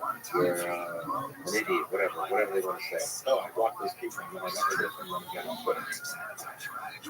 But the point is to not let that pressure, public pressure, affect your mind, and be willing to be in the privacy of your mind to contemplate the possibility that you're wrong, and the possibility that you're wrong about the most fundamental things you believe, like people who believe in a particular God, people who believe that their nation is the greatest nation on earth, like all these kinds of beliefs, the core to who you are. To raise that point to yourself in the privacy of your mind and say, maybe I'm wrong.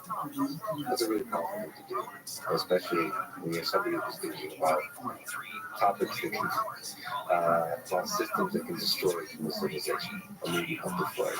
So thank you. Thank you for being willing to be wrong. About OpenAI. So you really, I think that owes the time remaining until everybody dies. I think we are not on track to learn remotely real fast enough, even if it were open sourced.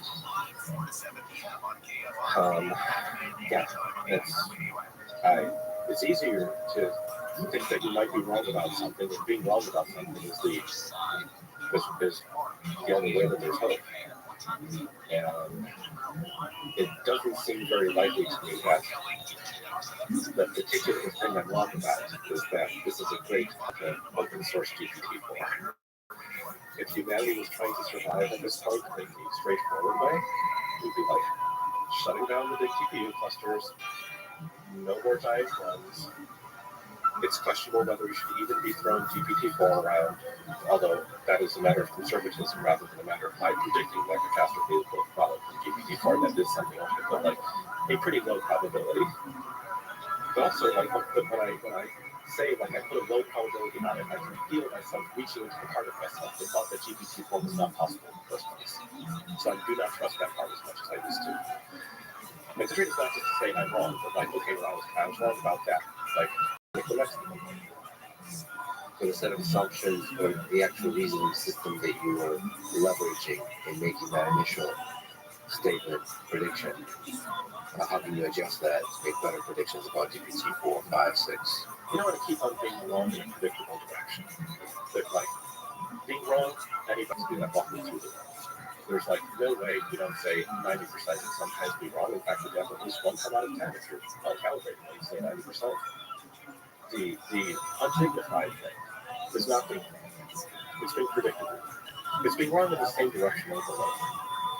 So having been wrong about how far neural networks would go, and having been wrong specifically about whether GPT-4 would be as impressive as it is, when I say like, well, I don't actually think GPT-4 caused a catastrophe, I do feel myself relying on that part of me that was previously wrong. And that does not mean that the answer is now in the opposite direction. Reverse stupidity is not intelligence. But it does mean that I say it with a worried note in my voice. It's like still my guess, but like, you know, it's a place where I was wrong. You can be asking Gordon Bradley has been like writer about this than I have. Maybe ask him if he thinks it's dangerous. Rather than asking me. I think there's a lot of mystery about what intelligence is, what AGI looks like. So I think all of us are rapidly adjusting our model. But the point is to be rapidly adjusting the model versus having model that was right. I do not feel that seeing things has changed my model of what intelligence is. It has changed my understanding of what kind of work can be performed by which kind of processes and by which means. It does not change my understanding of the work. There's a difference between thinking that the right flyer can't fly, and then like it does fly, and like, oh, well, I guess you can do that with wings. But with fixed wing aircraft, and being like, oh, it's flying. This changes my picture what the very substance of flight is. That's like a stranger update to me. And Bing has not yet updated me in that way. Yeah, that the laws of physics are actually wrong. That kind of update. No, like just like oh, like I define intelligence this way. But you now see that was a stupid definition.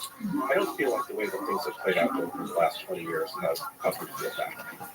Can we try to, on the way to talking about AGI, we want to listen about is that blog and other ideas around it.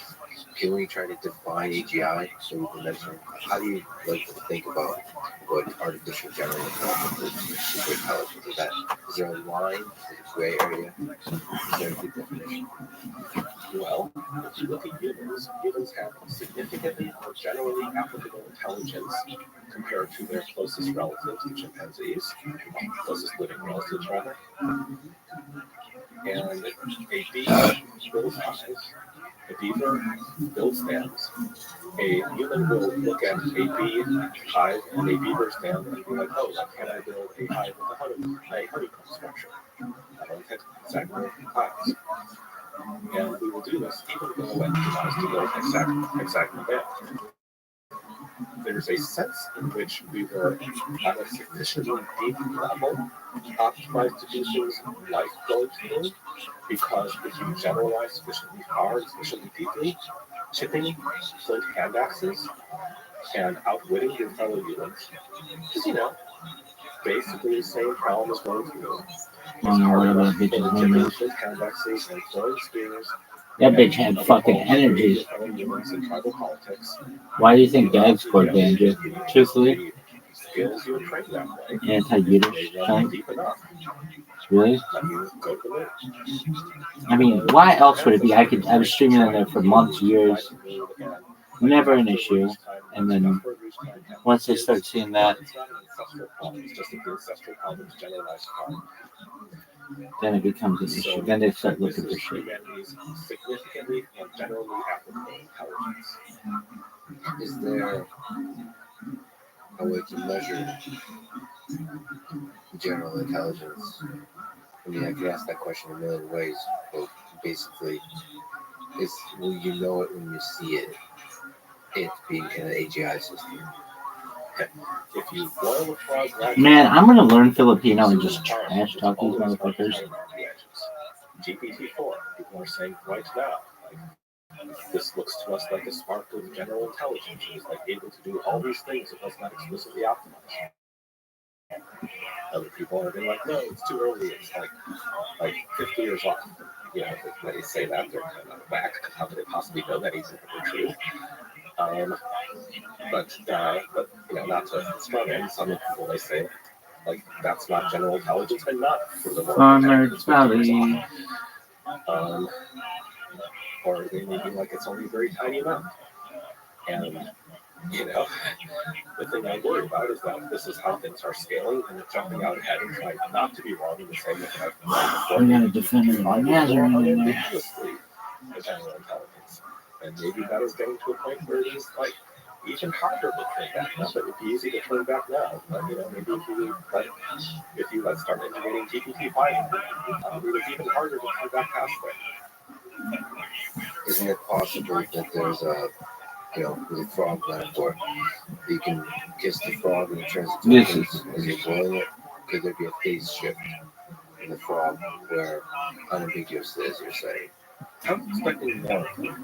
I am like the fact that GPT-4 is like kind of on the threshold and neither here nor there, like that itself is like not the sort of thing that is not quite how I expected it to play out. I was expecting there to be more of an issue, more of a sense of like different discoveries, like the discovery of Transformers, where you would stack them up and there would be like a final discovery, and then you would like get something that was like more clearly general intelligence. So the way that you are like taking what is probably basically the same architecture in GPT-3 and throwing 20 times as much compute in it, probably, and getting down to GPT-4, and then it's like maybe just barely a general intelligence, or like a narrow general intelligence, or you know something we don't really have the words for. Yeah, that is that's not quite how I expected it to play out. But this what appears to be this middle ground could nevertheless be actually a big leap for GPT-3.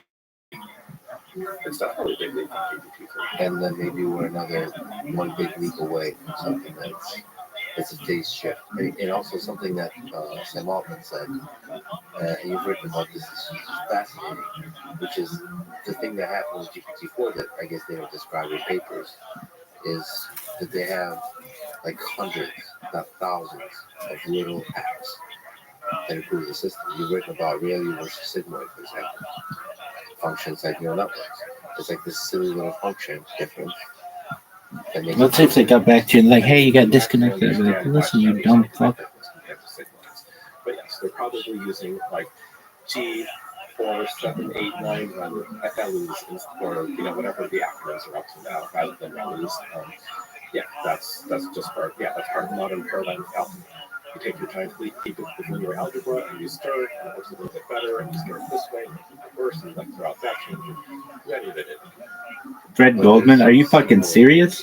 Breakthroughs that are definitive jumps in performance, like ReLUs over Sigmoids.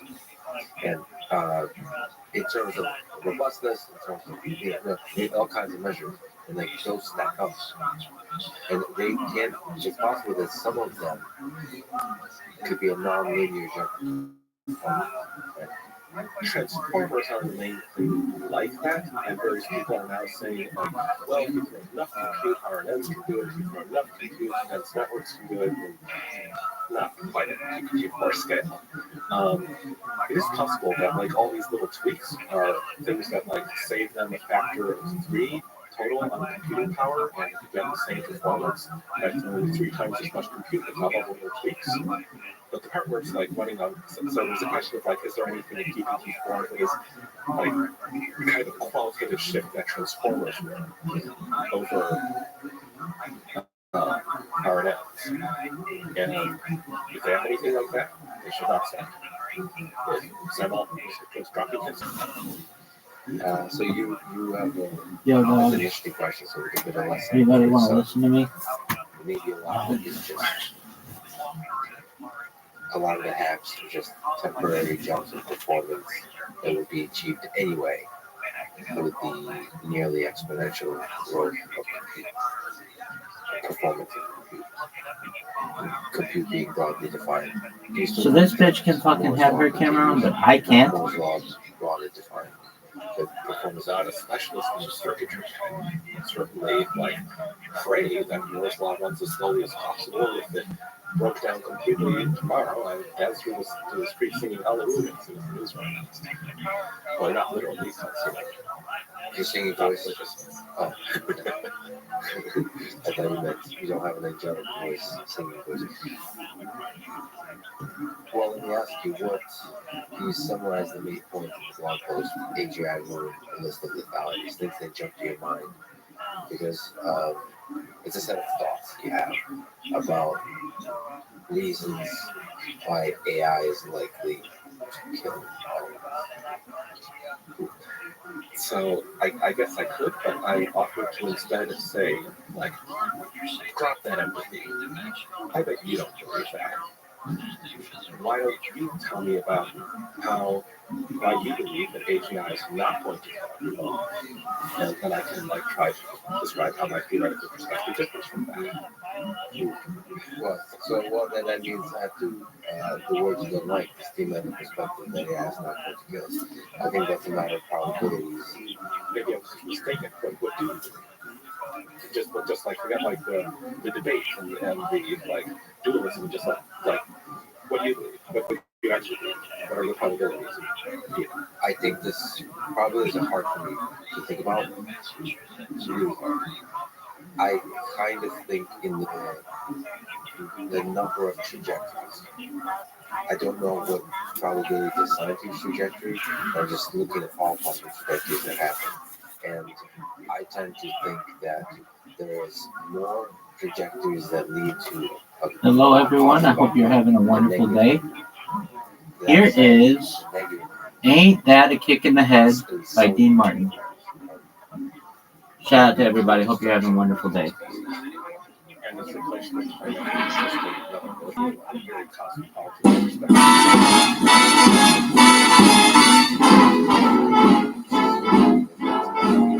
How lucky could one guy be? I kissed her and she kissed me. Like the fellow once said, ain't that a kick in the head? The room was completely black. I hugged her and she hugged back. Like the sailor said, quote, ain't that a hole in the boat? My head keeps spinning. I go to sleep and keep grinning. If this is just the beginning, my life will be beautiful. I'm sunshine enough to spread. It's just like the fella said. Tell me quick, ain't that a kick in the head?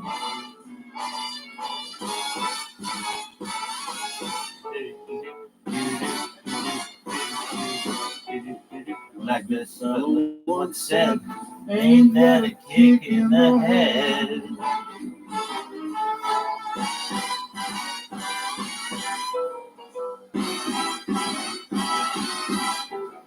Like the sailor said, quote, ain't that a hole in the boat?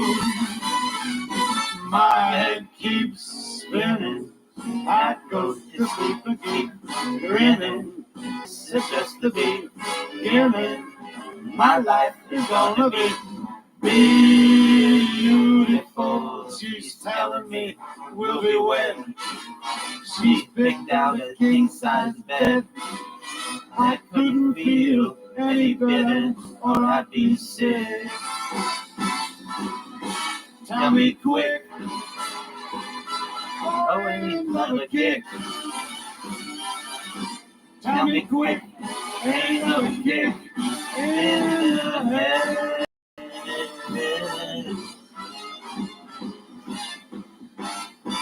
That was Ain't Love, a kick in the head. It Ain't That a Kick in the Head by Dean Martin. Thank you for the opportunity to sing. The next person will go. The story, which I'm not sure at the moment is apocryphal or not, but that the grad student who got assigned to solve computer vision over the summer. I mean, computer vision in particular is very interesting. How little we respected the complexity of vision. So 60 years later, they're making progress on a bunch of that. Thankfully, not yet improved themselves.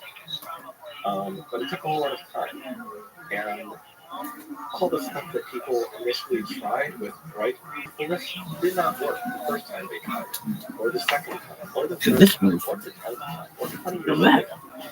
And Most of the talent we ever seen.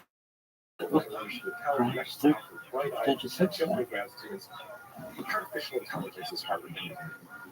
And if the mind plays out the same way, the problem is that we do not get 50 years, try again, and observe that we're wrong, and come up with a different theory, and realize that the entire thing is going through like way more difficult than you realized at the start.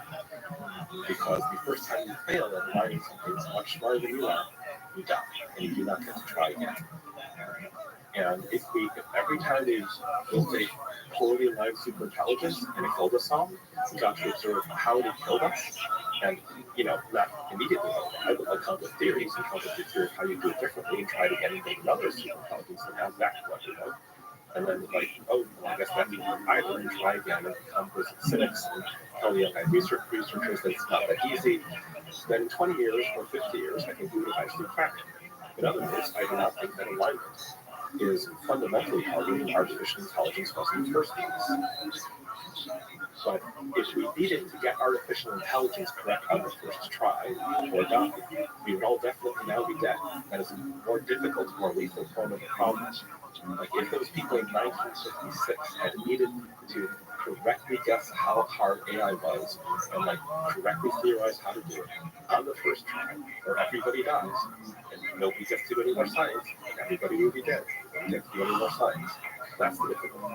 You talked about this, that you have to get alignment right on the first critical try. Why is that the case? What is this critical? How do you think about the critical try and why do you have to get it right? It is something sufficiently smarter than you that everyone will die if it's not. I mean, you can sort of zoom in closer and be like, well, the actual critical moment is the moment when it can deceive you, when it can talk its way out of the box, when it can bypass your security measures and get onto the internet, noting that all these things are presently being trained on computers that are just on the internet. Let's go. Beautiful job, Muzu J. Up next, we've got absolutely you're very talented, my friend. Here is Dean Martin. That's Amore. In Napoli, where love is king, when boy meets girl, is what they say. When the moon hits your eye like a big pizza pie, that's amore. When the world seems to shine like you've had too much wine, that's amore. Bells will ring, ding-a-ling-a-ling, ding-a-ling-a-ling, and you'll sing Liga Bella. Hearts will play tippy-tippy-tay, tippy-tippy-tay, like the great Adela. When the stars make you drool, just like a pasta fazool, that's amore. When you dance down the street and you flower at your feet, you're in love. When you walk in a dream, but you know you're not dreaming, signore. Scusami, but you see, back in old Napoli, that's amore.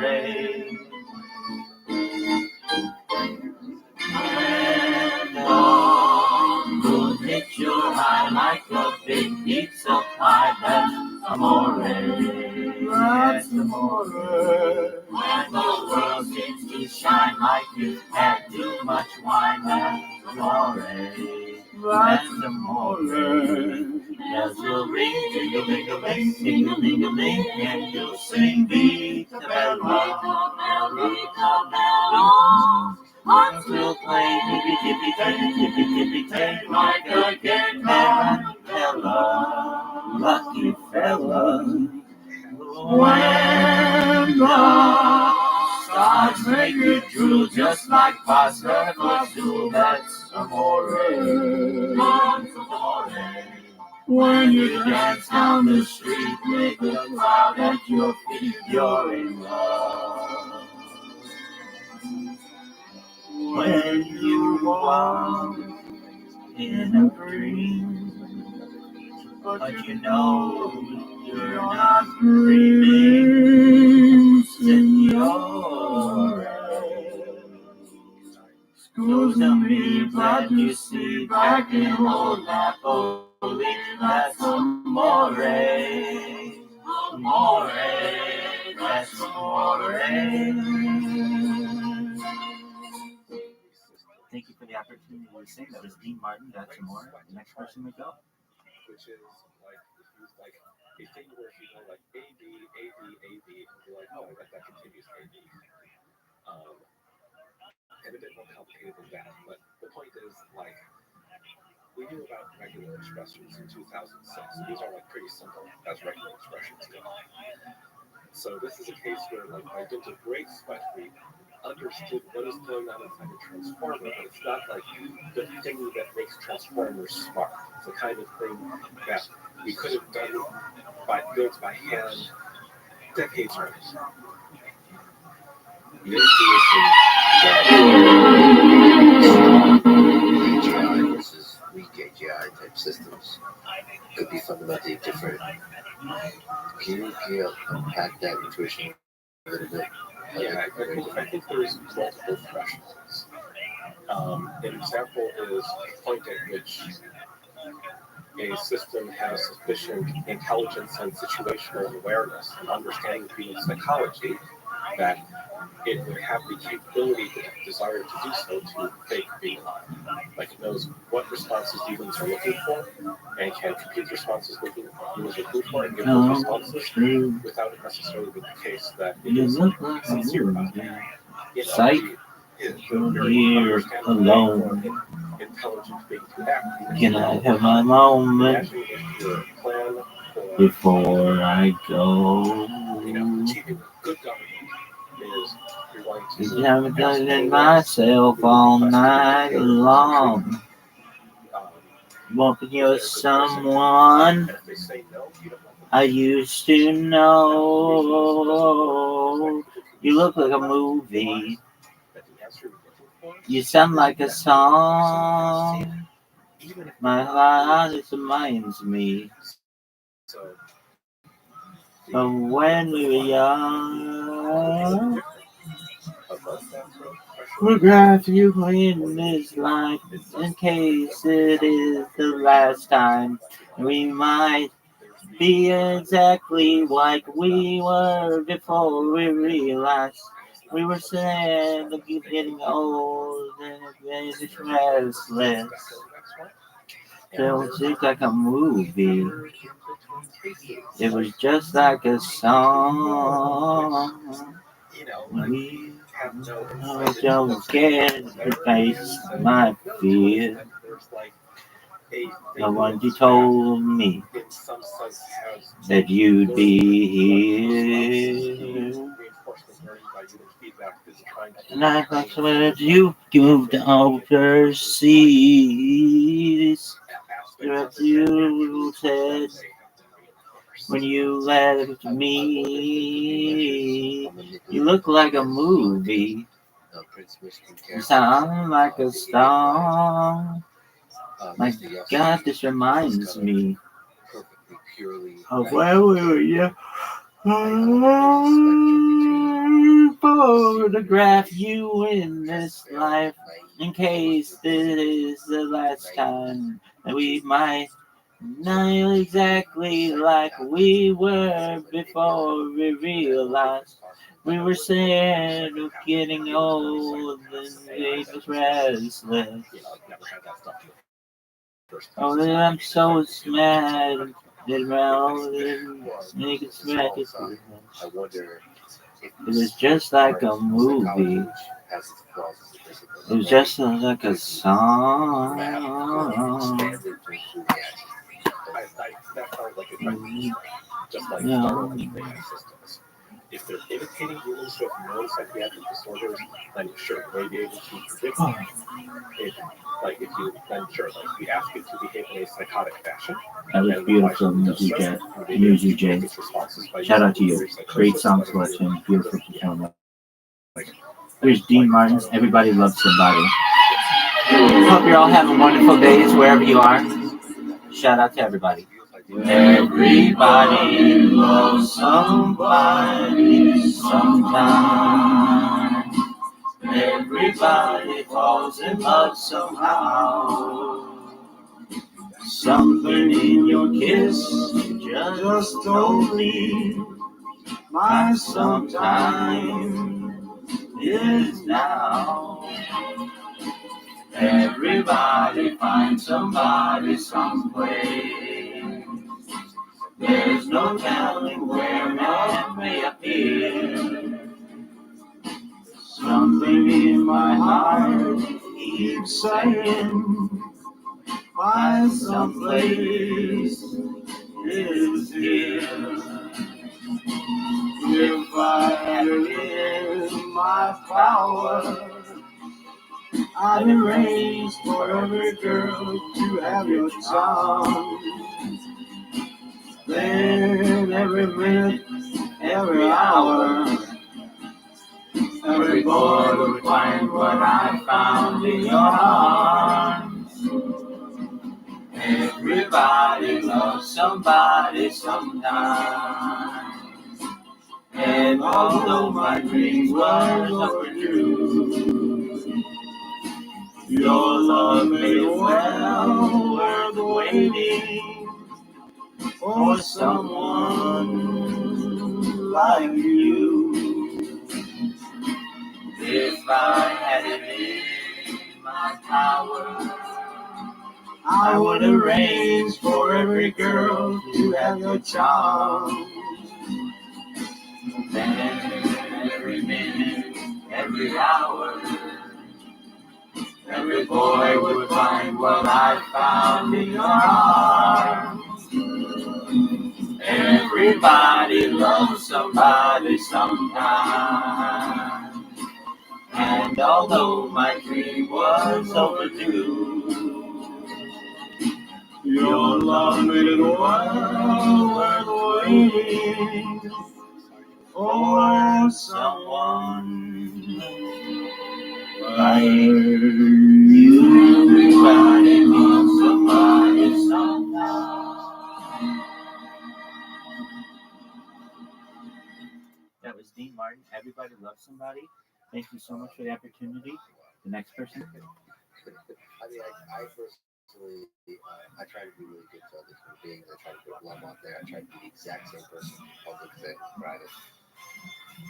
But it's just kind of principles I operate. I have a temper, I have an ego, I have flaws. How much of it, how much of the subconscious am I aware? How much am I existing in this life? And how much of that is who I am? In the context of AI, the thing that present to the world and to myself in the private of my own mind when I look at the mirror. How much is that who I am? Similar with AI, the thing it presents in the conversation, how much is that who it is? Because to me, if it sounds human, and it always sounds human, it awfully starts to become something like human. And after something that's fundamentally different. If in fact there's a whole bunch of thought going on in there, which is very unlike human thought, talk was directed around like, okay, what would a human do over here? And well, first of all, I think that is because there's like insides are real. I do not match outsides. Like the inside of a brick is not like a hollow shell containing only a surface. There's an inside of the brick. If you like put it into an X-ray machine, you can see the inside of the brick. And just because you understand what's going on inside GPT does not mean that it is not there. A blank map does not correspond to a blank paragraph. I think it is like predictable, near certainty that if we knew what was going on inside GPT, or let's say GPT-3, or even like GPT-2, to take one of the systems that has actually been open source at this point, if I recall correctly.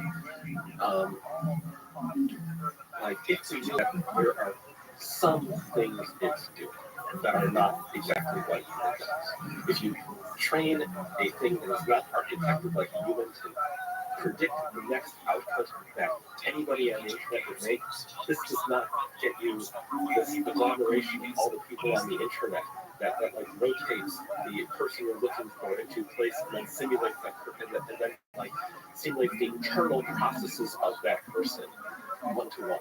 It is to some degree an alien actress. It cannot possibly just be like a bunch of different people in there, exactly like the people. But how much of it is optimized to perform similar thoughts as humans think in order to predict human outputs versus being optimized to carefully consider how to play a role, how humans will predict the actress of the predictor, but in a different way than humans do. Well, that's the kind of question that it's 30 years of work by half the planet's physicists we can maybe start to answer. Do you think so? So I think that's not difficult. So to get to, I think you just gave it as an example that a strong AGI could be fundamentally different from a weak AGI because they're not to be an alien actress that's manipulating. Well, there's a difference. So I think even GPT-2 probably has a very stupid fragments of alien actress in it. There's a difference between the notion that the actress is somehow manipulative. For example, GPT-3, I'm guessing to whatever extent there's an alien actress in there versus something that mistakenly believes it's a human, as it were. Well, maybe not even a person. So the question of prediction via alien actress cogitating versus prediction via being isomorphic to the thing predicted is a spectrum. And even to whatever extent this alien actress, I'm not sure if there's a whole person alien actress with different goals from predicting the next step, being manipulative or anything like that. Then there's that might be GPT-5 or GPT-6. But that's the strong AGI you're concerned about. As an example, you're providing why we can't do research on AI alignment effectively on GPT-4 that would apply to GPT-6. It's one of a bunch of things that change at different times. I'm trying to get out ahead of the curve here, but if you imagine what the textbook from the future would say, if we'd actually been able to study this for 50 years without humoring ourselves and without transcending, and you just imagine a wormhole opens and a textbook from that impossible world falls out. Yes, the textbook is not going to say there is a single sharp threshold where everything changes. It's going to be of course we know that best practices for aligning these systems must take into account the following 7 major thresholds of importance which are passed if you follow separate different points, is what the text says. I asked this question to say, well, which, if GPT is the thing that unlocks AGI, which version of textbooks as the fundamental leap? And he said a similar thing, that it just seems to be a very linear thing. I don't think anyone, we won't know for a long time what was the big leap. The textbook isn't going to think of it, it's going to talk about big leaps, because big leaps are the way you think when you have a very simple model, a very simple scientific model of what's going on, where it's just all this stuff is there, or all this stuff is not. Or there's a single quantity and it's increasing linear. The textbook would say Well, and then GPT-3 had like capability W, X, Y, and GPT-4 had like capability Z1, Z2, and Z3. Like that in terms of what it can externally do piece by piece as they no doubt have been, they just don't know what they are. So I don't think there could be, whether you put in the category of Einstein with theory of relativity, so very concrete models of reality that are considered to be giant leaps in our understanding, or someone like Sigmund Freud, or more kind of mushy theories of the human mind, don't you like depth of these systems? Sure, humans having great leaps in their math, their understanding of the system is a very different concept from the system itself acquiring new chunks of machinery. So the rate at which it acquires that machinery might accelerate faster than our understanding. Oh, it's been vastly exceeding. Yeah, the rate at which it's getting capabilities is vastly overracing our ability to understand what's going on. So we sort of making the case against, as we explore the list of modalities, making the case against AI journalists, as you asked me to do in part. There's a response to your blog post by Paul Cristiano I like to read. And I also like to mention that your blog is incredible. Both, obviously, not this particular blog post, obviously, this particular blog post is great, but just throughout, just the way it's written, the rigor with which it's written, the boldness of how you explore ideas, also the actual little interface, it's just really well done. It just makes it a pleasure to read, the way you can hover over different concepts, and then it's just really pleasant experience and read other people's comments, and the way other responses but you can suggest it's just a really pleasant experience. So Wes, thank you for putting that together. It's really, really incredible. I don't know, I mean that probably is a whole other conversation. How the interface and the experience of presenting ideas evolved over time. You did an incredible job, so I highly recommend. I don't often read blogs religiously. This is a great Mujay, that was amazing. Next up on Dean Martin's catalog of songs, You're Nobody Till Somebody Loves You. Everybody should just know they are loved. Wherever you are all somebody. You're nobody till somebody loves you.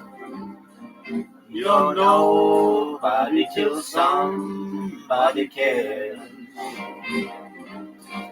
You may be a king, you may possess the world and its gold, but gold won't bring you happiness when you're growing old.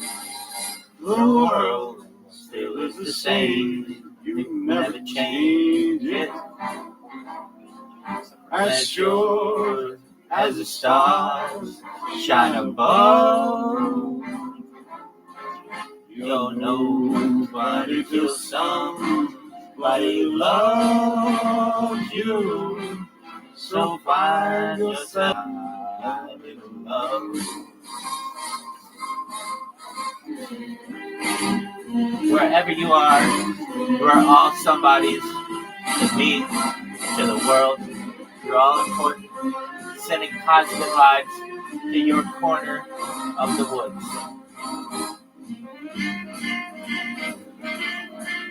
Hope everybody's having a great day, a great evening, a great night, wherever you are. Shout out to all of you. Shout out to your friends. Shout out to your families. You are all somebodies. The world still is the same. You never change it. As sure as the stars shine above, you're nobody till somebody loves you. So find yourself somebody to love.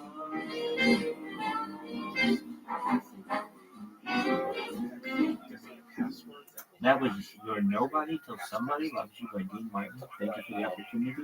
The next person may go. Password hashes so you don't have the original password. Then if I present you a guest, you can tell very easily whether or not the guest is correct. So verifying a guest is easy. but coming up with a good suggestion is very hard.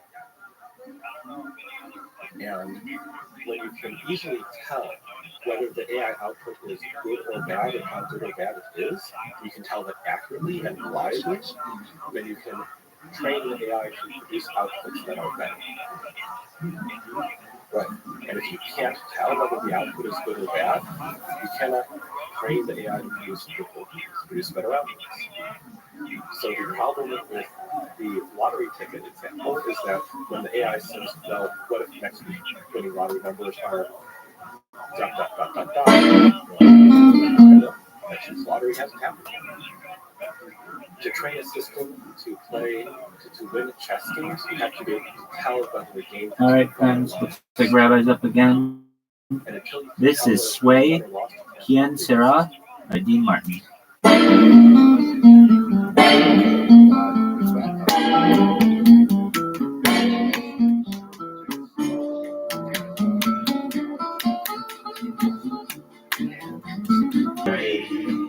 Like a lazy ocean hugs the shore, flowers feather in the breeze. Bend with me, sway with ease. When we dance, you have a way with me. Stay with me, sway with me. Other dancers may be on the floor, dear, but my eyes will see only you. Only you have the magic technique. When we sway, I go weak. Sound of violence long before it begins. Make me feel as only you know how. Sway me smooth.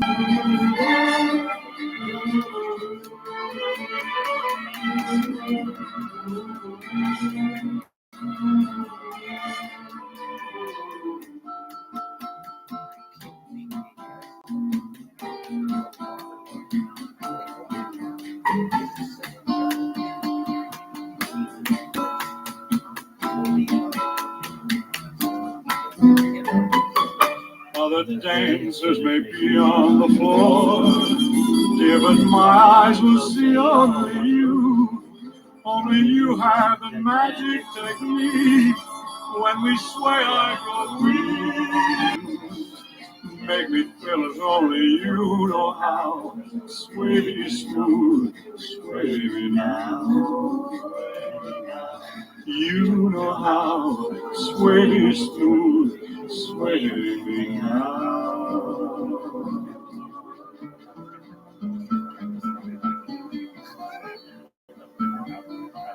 That was deep. I'm trying not to be like, I'm also trying to be constrained to say things that I think are true, not just things that get you to agree with me. Yes, 100%. But I think I understand it's a beautiful output of the system, genuinely speaking. But I think I understand the part that you have a lot of intuitions about this. You have a lot of intuitions about this line, this gray area between strong agent and weak agent. Them trying to, or a series of seven thresholds to cross. yeah. But I mean, you have really deeply thought about this and explored it. And it's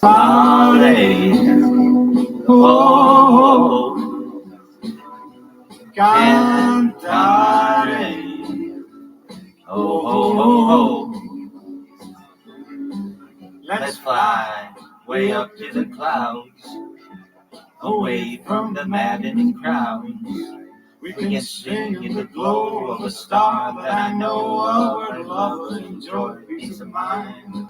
Let us leave the confusion and all disillusion behind. Just like birds of a feather, radio together we'll find. Oh, Lordy. Oh, hey, cantare. Oh. No wonder my happy heart sings. Your love has given me wings. penso che io sogno così non avrei mai mi vince con le mani nella faccia di e cominciamo a volare volare oh, oh. E andare oh, oh, oh. Nel blu dipinto di blu e che dici di stare lassù e volavo Venice con l'arte del sole con il coro più su mentre mondo pian piano sparivo lontano laggiù una musica dolce suonare soltanto per me volare oh, oh. E andare oh, oh. No wonder my happy heart sings your love has given me wings now blue dipinto di blu felice stai lassù. That was Dean Martin Volare. Thank you for the opportunity to sing. The next person may go. And it's like a simple thing to say, but you can also like produce a whole long paper, like impressively arguing out all the details of like how you got the parameters, like how you're doing this impressive, huge, long calculation. And I think like most of the effective actualists who are like paying attention to this shit, larger world thing. All right, friends. Looks like I'm still up. If you'd like to sing, feel free. The next song that we have is Dean Martin, Mambo Italiano. Went back to Napoli because he missed the scenery, the native dances and the charming songs. But wait a minute, something's wrong, 'cause now it's Hey Mambo, Mambo Italiano, hey Mambo, Mambo Italiano, go, go, go. Mixed up Siciliano, Calabrese, let it mambo like a crazy with them. Hey Mambo, Mambo Italiano, hey Mambo, no more mozzarella, hey Mambo. Mambo Italiano, try an enchilada with a fish bacalao. Hey Lumba, I love how you dance the rumba. But take some advice, paisano, learn how to mambo. If you find a place where you ain't gonna go nowhere, hey Mambo, Mambo Italiano, hey Mambo, Mambo Italiano, go, go, Joe. Shake it like a Giovanna, you get happy in the pizza when you're Mambo Italiano.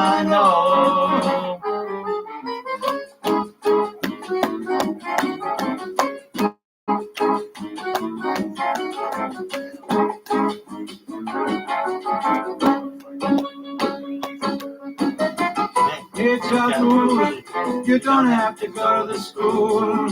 Choose to make it with a big bambino. It's like a vino. Here you go looking, but you don't know what you're cooking. Do you? Hey, Mambo, Mambo Italiano. Hey, Mambo, Mambo Italiano. Hey, ho, ho.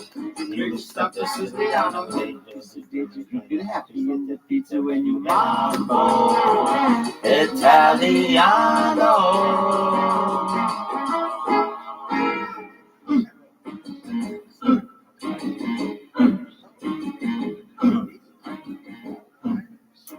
That was Mambo Italiano by Dean Martin. The next person may go. Exploiting the other flaws in myself, I am not. And that ultimately can be summarized as a verifier. When the verifier is broken, more powerful suggestions don't just work to exploit the flaws in the verifier. You don't think it's possible prefer to verify the powerful Should no one else wish to go? APIs that are strong. Here's Perry Como's Papa Loves Mambo.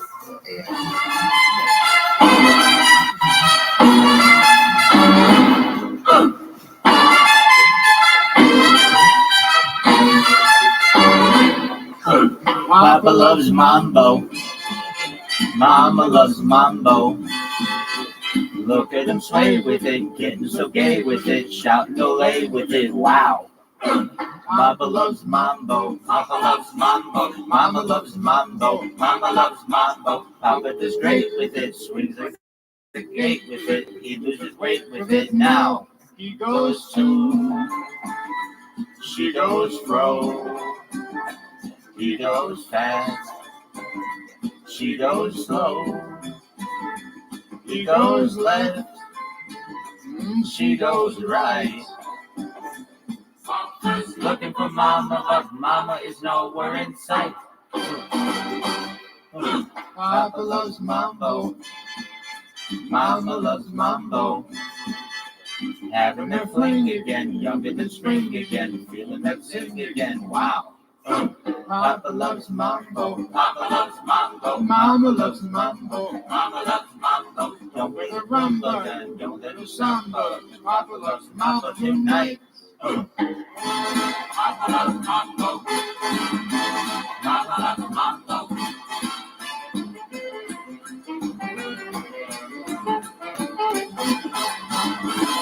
Papa loves mambo. Mama loves mambo.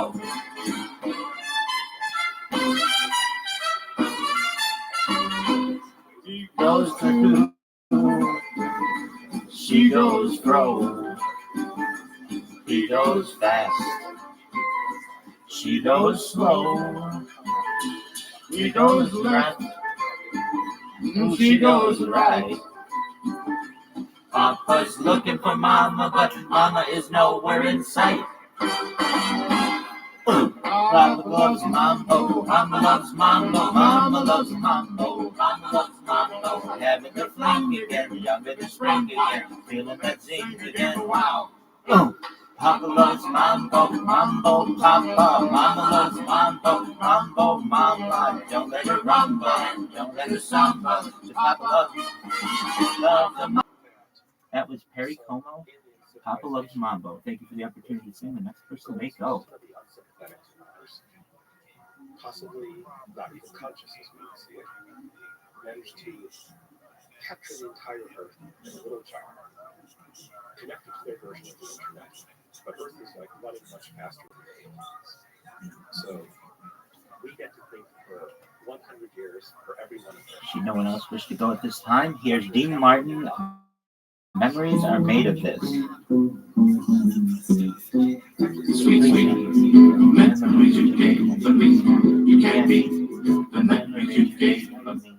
Take one fresh and tender kiss. The memories you gave for me. I once stole a night of bliss. The memories you gave for me. One girl, one boy, some grief, some joy. Memories made of this. Don't forget a small of me. Fall in lightly with a dream. Your lips and mine, 2 sips of wine. Memories are made of this.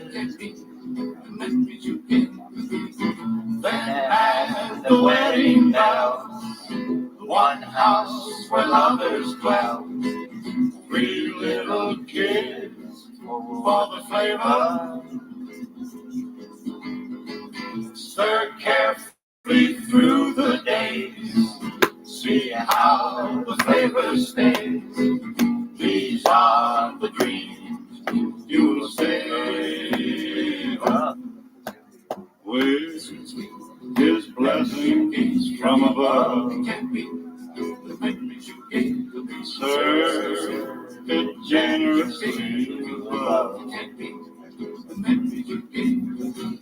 One man, one wife, one life, two lives, man, three times made a live.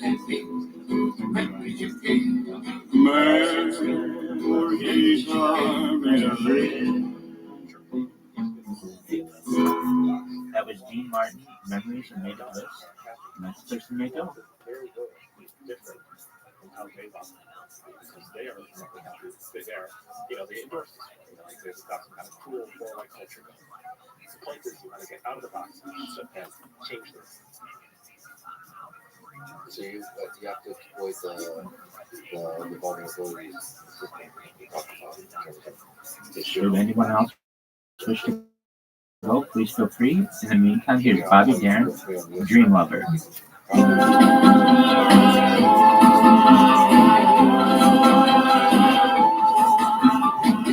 Every night I hope and pray my dream lover will come my way.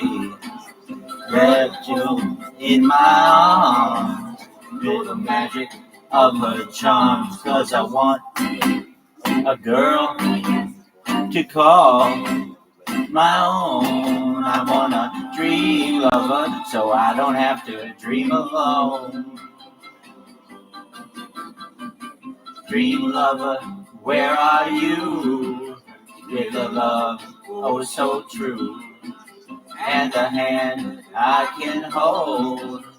Maybe with you as I grow old, 'cause I want a girl to call my own. I want a dream lover so I don't have to dream alone. Someday, I don't know how, I'll feel she'll hear my plea. Some way, I don't know how, she'll bring her love to me. Dream lover, until then, I'll go to sleep and dream again. That's the only thing to do, till all my lover's dreams come true. 'Cause I want a girl to call my own. I want a dream lover so I don't have to dream alone. Dream lover, until then, I'll go to sleep and dream again. That's the only thing to do, till all my lover's dreams come true. 'Cause I want a girl to call my own. I want a dream lover so I don't have to dream alone. Please don't make me dream alone. I beg you, don't make me dream. Oh, I don't want to dream alone. That was Bobby Darin, Dream Lover. Thank you for the opportunity to sing. The next person may go. Aliens are ready, right? So getting the aliens to write shitty code is not that hard. The aliens empower internet is totally shitty. You're not an ideally perfect programmer, but you're a better programmer than you. The aliens. And I'm much faster. Should no one else wish to go at this time, here's Frankie Valli and the Four Seasons, December 63, also known as the Bracken song.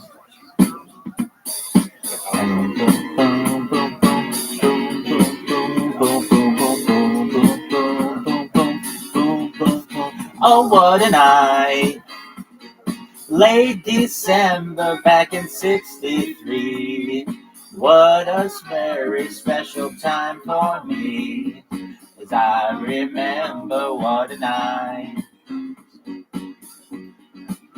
Oh, what a night. You know I didn't even know her name, but I was never gonna be the same. What a lady, what a night. Oh, I got a funny feeling when she walked in the room. And I recall it ended much too soon. Oh, what a night, hypnotizing, mesmerizing me. She was everything I dreamed she'd be. Sweet surrender, what a night.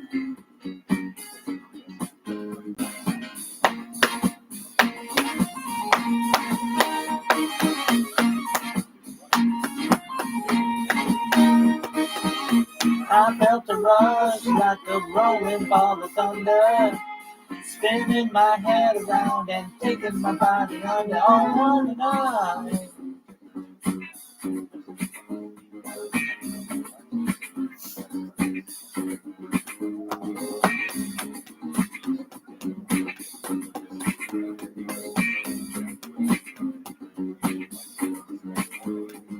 Oh, I got a funny feeling when she walked in the room.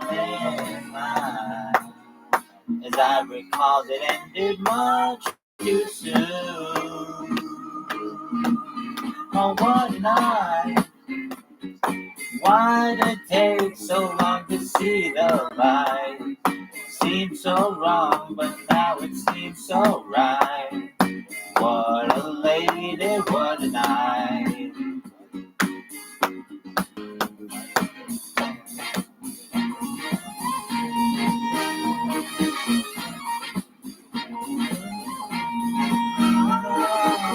I felt the rush like a rolling ball of thunder, spinning my head around and taking my body up. Oh, what a night. Do, do, do, do, do, do. Oh, what a night.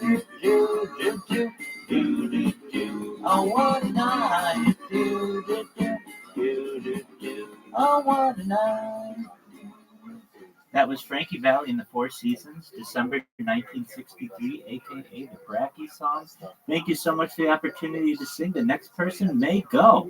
While being unethical, also integrated deeply into the state and the way we live life. And so, let's say with one aspect of the system, you have to be very careful how you improve that aspect of that system. So you're still less, but you think very quickly. Should no one wish to go? Here's Sugar, Sugar by the Archies. And you can make more copies.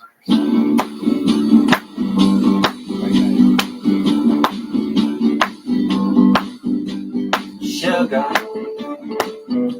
honey, honey, you are my candy girl, and you got me wanting you. Honey, sugar, sugar, you are my candy girl, and you got me wanting you. I just can't believe the loveliness of loving you. I just can't believe it's true. I just can't believe the one who loves feeling you. I just can't believe it's true. Sugar, honey, honey, you are my candy girl, and you got me wanting you. Honey, sugar, sugar,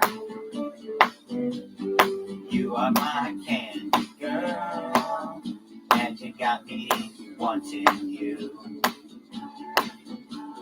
When I kissed you, girl, I knew how sweet a kiss could be. I knew how sweet a kiss could be. Like the summer sunshine, pour your sweetness over me. Pour your sweetness over me. Oh, pour a little sugar on it, honey. Pour a little sugar on it, baby. I'm gonna make your love so sweet. Yeah, yeah, yeah. Pour a little sugar on it. Oh, yeah. Pour a little sugar on it, honey. Pour a little sugar on it, baby. I'm gonna make your love so sweet. Yeah, yeah, yeah. Pour a little sugar on it, honey. Sugar. honey, honey. You are my candy girl, and you got me wanting you. Oh, honey, honey, sugar, sugar, sugar, sugar, honey, sugar. You are my candy girl, and you got me wanting you. That was Sugar Sugar by the Archies. Thank you for the opportunity to sing. The next person may go. Trying to convey is like the notion of what it means to be in conflict with something that is smarter than you.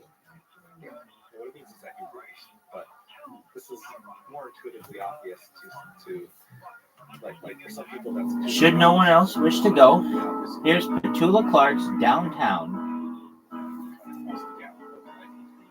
When you're alone and life is making you lonely, you can always go downtown. When you've got worries, all the noise and the hurry seems to help, I know. Downtown, just listen to the music of the traffic in the city. Linger on the sidewalk where the neon signs are pretty. How can you lose? The lights are much brighter there. You can forget all your troubles, forget all your cares, and go downtown. Things will be great when you're downtown. No finer place for sure. Downtown, everything's waiting for you. Downtown. Don't hang around and let your problems surround you. There are movie shows downtown. Maybe you know some little places to go to where they never close. Downtown, just listen to the rhythm of a gentle bossa nova. You'll be dancing with them till the night is over. Happy again. The lights are much brighter there. You can forget all your troubles, forget all your cares. So go downtown, where all the lights are bright. Downtown, waiting for you tonight. Downtown, you're gonna be alright now. Downtown.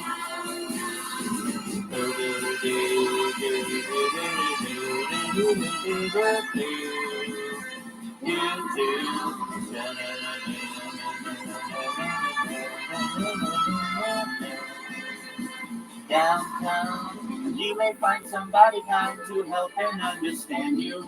Someone who is just like you and needs a gentle hand to guide them along.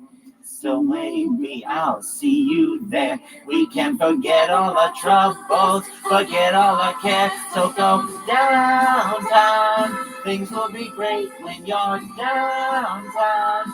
Don't wait a minute more. Downtown, everything's waiting for you. Downtown. Downtown. Downtown.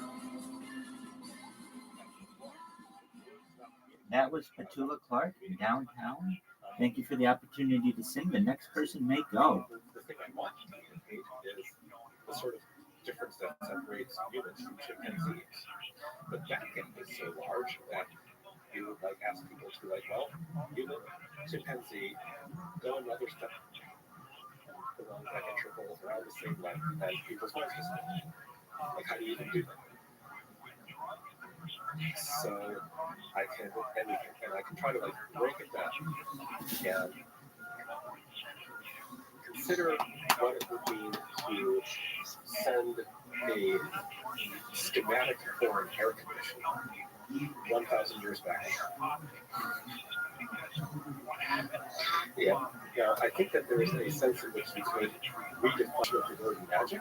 I mean that if you send a schematic for the air conditioner back in time, they can see exactly what the tone will do. But having built this thing, they do not understand how it operates with air.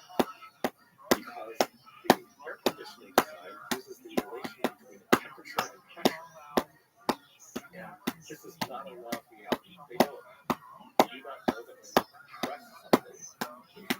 compress air or like coolant, it gets hotter, and you can then like transfer heat from it to room temperature air, and then expand it again while it's cold, and then you can like transfer heat from it to cold air. They don't know about any of that. They're looking at design, and they don't see how the design about this cold air uses aspects of reality that they have not learned. So magic in this sense is I can tell you exactly what I'm going to do, but even knowing exactly what I'm going to do, you can't see how I got the results. Which is really nice. But is it possible to live on this difference? Is it possible to have AGI systems that help you make sense of estimates, weaker AGI? Do you trust them? Fundamental part of building up AGI is this question. Can you output the system? Can you tell if it's wrong? I think that's going to be the smarter it gets, the more important that question becomes. Is it lying?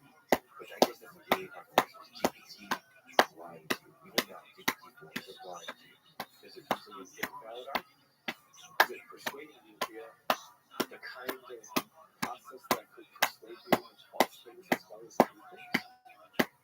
Because the basic paradigm of machine learning that presently operates is that you can have the loss function only for things you can evaluate.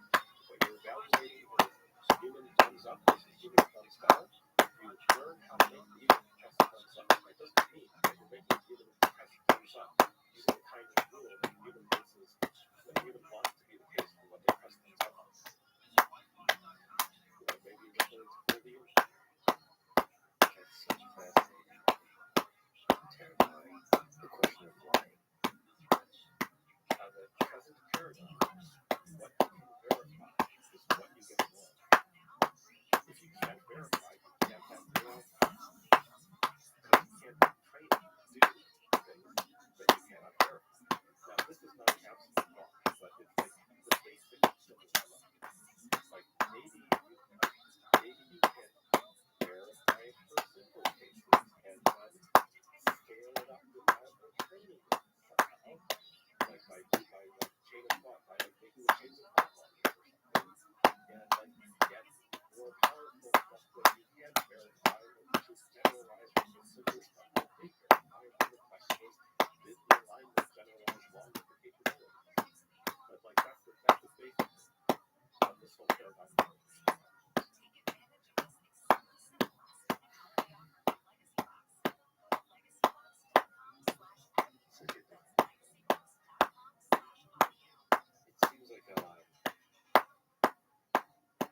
It seems like a problem of trying to understand this human mind. Better than the AI understanding. Otherwise, it has magic. That is, it is, the same way that if you are dealing with something smaller than you, the same way that 1,000 years earlier they didn't know about the temperature-pressure relations. All kinds of stuff going on inside your own That mind. is beautiful. You yourself Hi. aware. Next up, we've got Doorstay, K Sarah Sarah. End up persuading you of everything, and you could like see exactly what it is, still not know why that worked. So Hi, respond Doorstay. to your eloquent description of what AI looks like.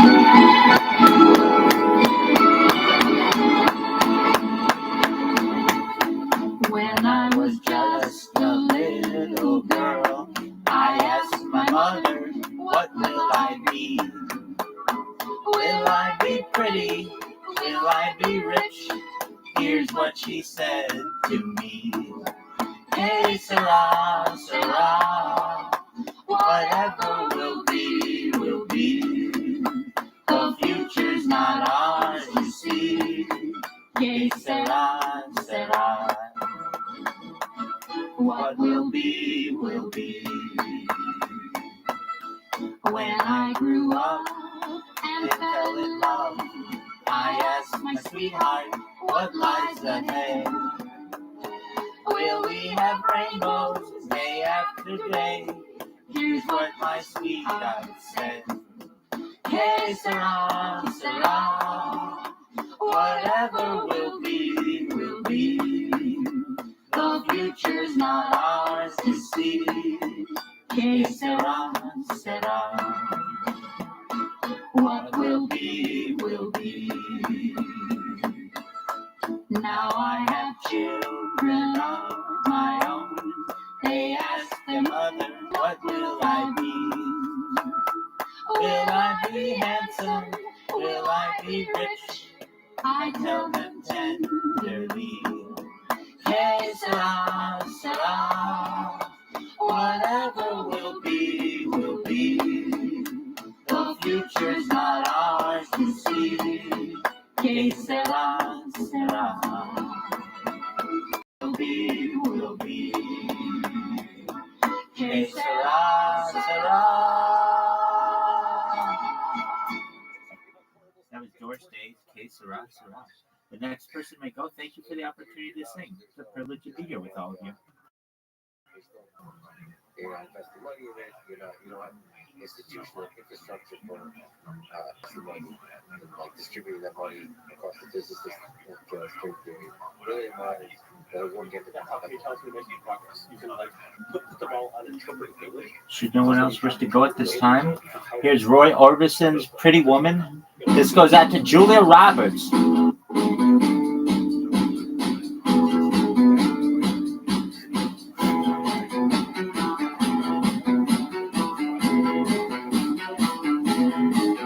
Pretty woman on the street, pretty woman, the kind I'd like to meet, pretty woman.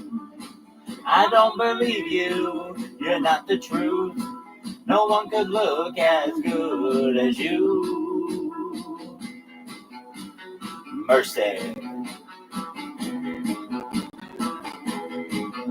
Pretty woman, won't you pardon me? Pretty woman, I couldn't help but see. Pretty woman, you look lovely as can be. Are you lonely just like me?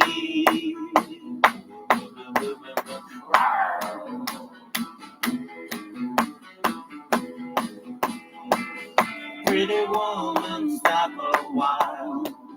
Pretty woman, talk a while. Pretty woman, give your smile to me. Pretty woman, yeah, yeah, yeah. Pretty woman, look my way.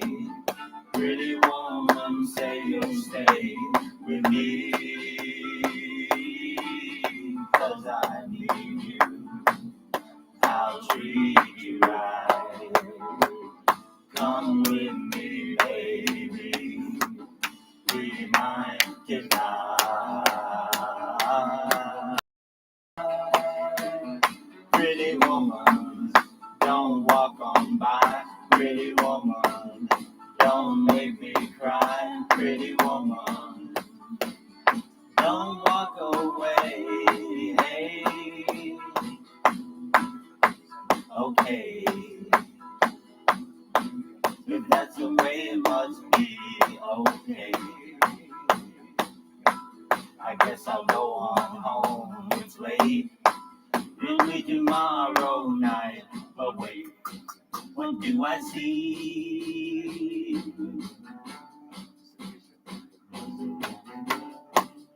Is she walking back to me? Yeah, she's walking back to me. Oh, pretty woman. That was Roy Orbison's Oh, Pretty Woman. Thank you for the opportunity to sing. The next person may go. Into the shoes of human in the world of glacially slow aliens. But the aliens built. Let's remember that. Yeah. So and they built the box of it. Yeah. You're saying it's not obvious. They're slow and they're stupid. I'm not saying this is guaranteed. I'm saying it's not zero. You go for it. The research question: is it possible when you're slow and stupid to design a slow and stupid system that is impossible to system? Aliens being as stupid as they are, have actually put you on Microsoft Azure cloud servers instead of this hypothetical perfect box. That's what happens when the aliens are stupid.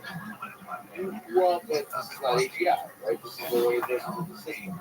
As you start to, Yeah, you think that they've got like a plan where like they have declared a threshold level of capabilities, where past the capabilities they move it off the cloud servers and onto something that's air down. I think there's a lot of people that you're an important voice here. There's a lot of people that have that concern, and yes, they will do that. When there's uprising and public opinion that needs to be done, and where there's actual little damage done, with the holy shit, this system is beginning to manipulate people. Then there's going to be an uprising where there's going to be a public pressure and a public incentive in terms of funding in developing things like this. Welcome, son. It was beautiful. We loved it. Please feel free to sing more the next time it's your turn. It was great. It doesn't matter if you say aggressive, you don't know how to do it. Meaning aggressive alignment is you have to propose something, otherwise you're not allowed to put it on the cloud. So how do you imagine they were All right, friends. Looks like I'm up next. Here's the Ronettes with Be My Baby. Yes,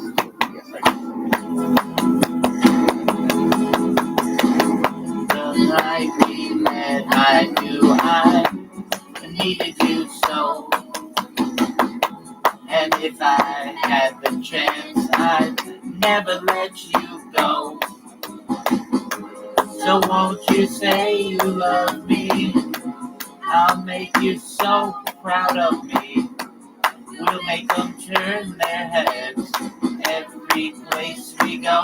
So won't you please be my little baby, my one. Only say you'll be my darling, be my baby now. Whoa, oh, oh, oh, oh. Be happy, baby. Just wait and see. For every kiss you give me, I'll give you 3. Oh, since the day I saw you, I have been waiting for you. You know I will adore you till eternity.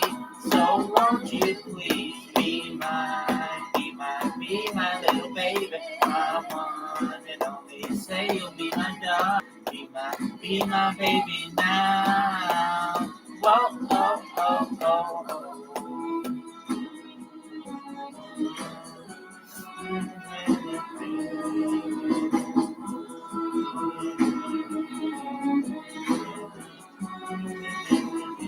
So come on and be my little baby, my one and only. Say you'll be my doll, be my baby now.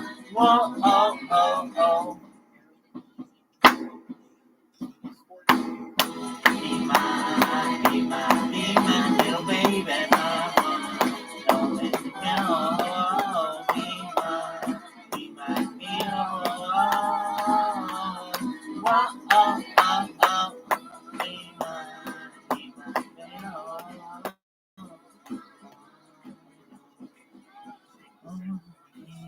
That was the Ronettes, Be My Baby. And next person may go. Thank you for the opportunity to listen. I think your intuition is that there's a very high probability that this might happen without us helping your eyes. And that's what build up more perspectives and color on this situation. Is it possible that the probability is not something like 100%, but it's like 32%? Should no one That else wish to go at this time? Here is Paul Anka. Is it possible we always Oh, Bisan, go ahead. Bisan, would you like to go? Nothing like the world in front of us right now. We've already seen that GPT-4 is not turning out this way. That's okay. Can you repeat that? And there are like basic obstacles where you've got the weak version of the system that doesn't know enough to deceive you, and the strong version of the system. Oh, absolutely. Yeah, absolutely. Feel free to listen. And when you're ready, join the queue, and we will listen to you all day, all night. Absolutely. Thank you. Absolutely. Certainly. Here's Paul Anka, Put Your Head on My Shoulder.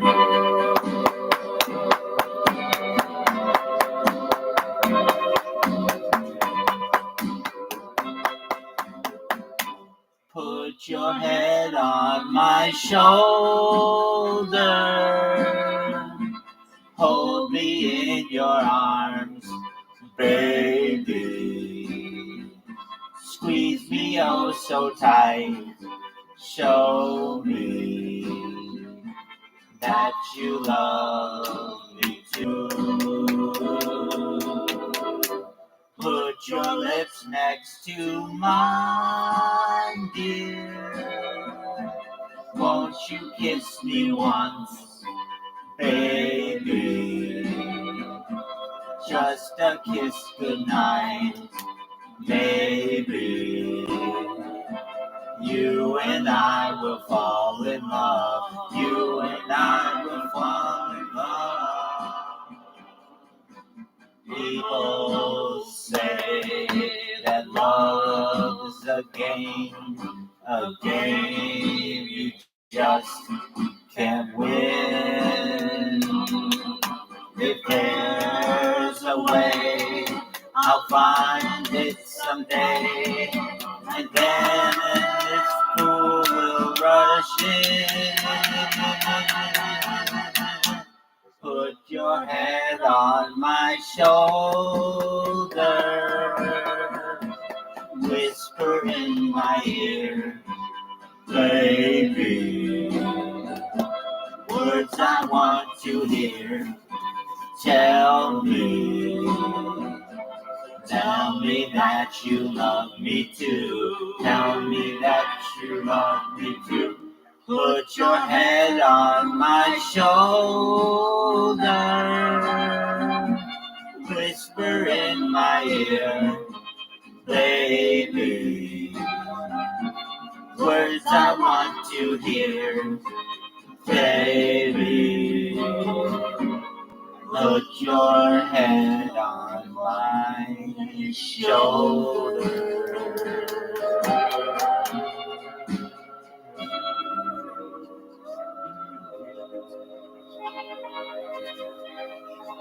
That was Paul Anka's Put Your Head on My Shoulder. Thank you for the opportunity to sing. The next person may go. You're saying People so far behind on interpretability and capability.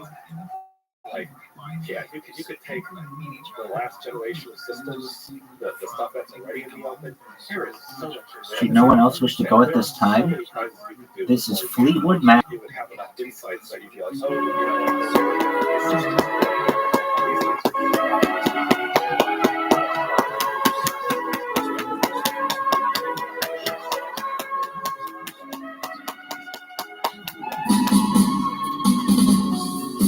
I could turn the page, the time then I'd rearrange just a day or two. Close my eyes, but I couldn't find a way, so I'll settle for one day to believe in you.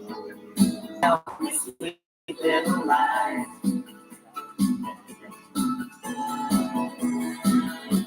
No, we're not making plans. I hope that you'll understand there's a reason why. Close your eyes.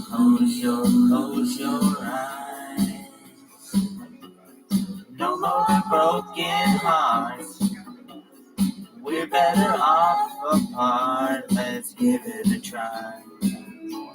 Tell me lies. Tell me lies, tell me sweet little lies. Tell me lies, tell me lies. Oh no, you can't disguise. You can't disguise, no, you can't disguise. Tell me lies, tell me sweet little lies.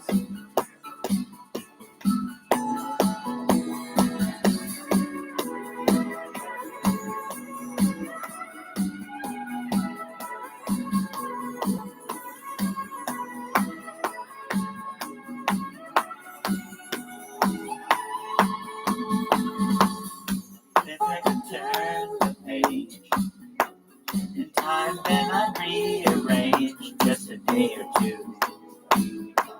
Close my eyes. But I couldn't find a way, so I'll settle for in you. Tell me lies. Tell me lies, tell me sweet little lies. Tell me lies, tell me lies. Oh no, you can't disguise. No, you can't disguise. Tell me lies, tell me sweet little lies. Tell me lies, tell me lies. Oh no, you can't disguise. Can't disguise, no, you can't disguise. Tell me lies, tell me sweet little lies. That was Tell Me Lies. That was Fleetwood Mac, Little Lies. Thank you for the opportunity to sing. The next person may go. And after applying various tools and mathematical trying 20 different things, we had shown that this teaching assistant was doing this kind of useful work. Should no one else wish to go at this time? Here's Fleetwood Mac, Dreams. What's going on? The generalized. Like, even though we expect tricks to go away, have a system like doing larger type work, you expect larger type. Now here you go again. You say you want your freedom. Well, who am I to keep you down? It's only right that you should play the way you feel. Listen carefully to the sound of your loneliness, like a heartbeat drive you mad. In the stillness of remembering what you had and what you lost and what you had and what you lost. Thunder only happens when it's raining. Players only love you when they're playing. Hey, women, they will come and they will go. When the rain washes you clean, you'll know. You'll know.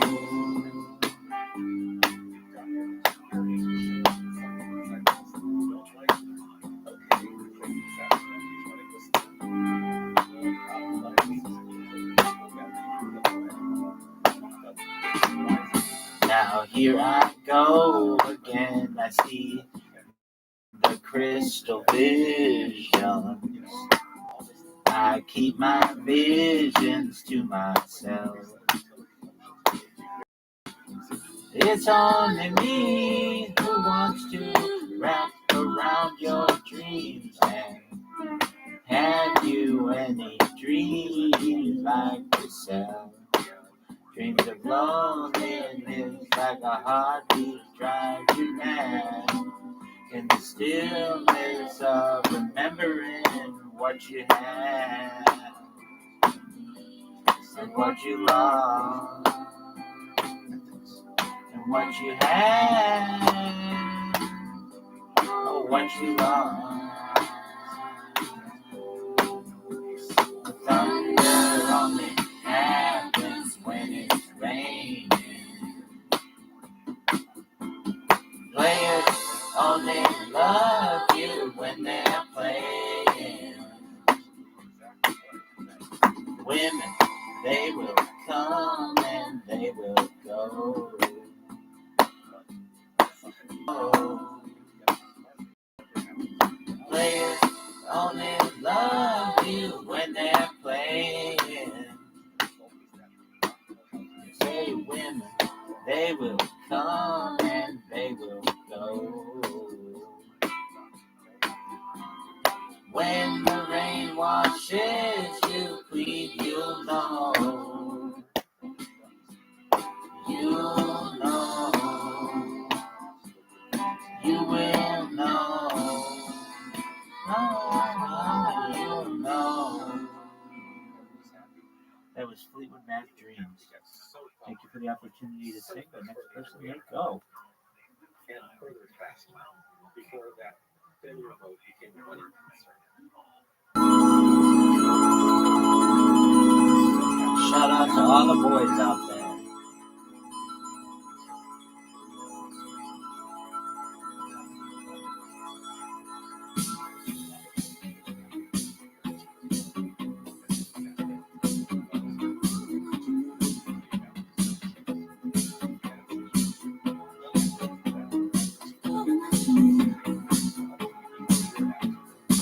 Can you hear me calling out your name? You know that I'm falling and I don't know what to say. Speak a little louder, I'll even shout. You know that I'm proud and I can't get the words out.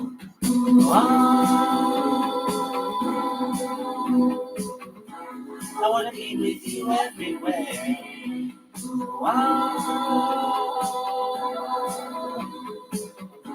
I wanna be with you everywhere.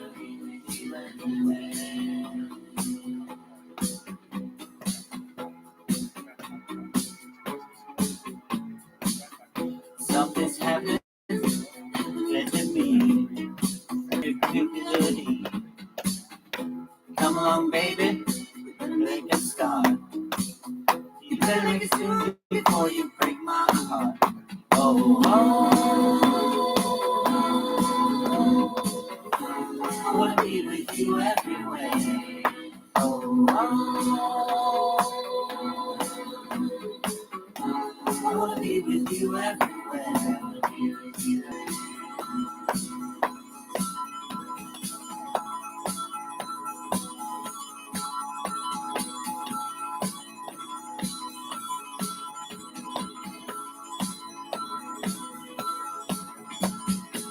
Can you hear me calling out your name? You know that I'm falling and I don't know what to say. Come along, baby, you better get started. You better make it soon before you break my heart. Oh, I wanna be with you everywhere. Oh, I wanna be with you everywhere.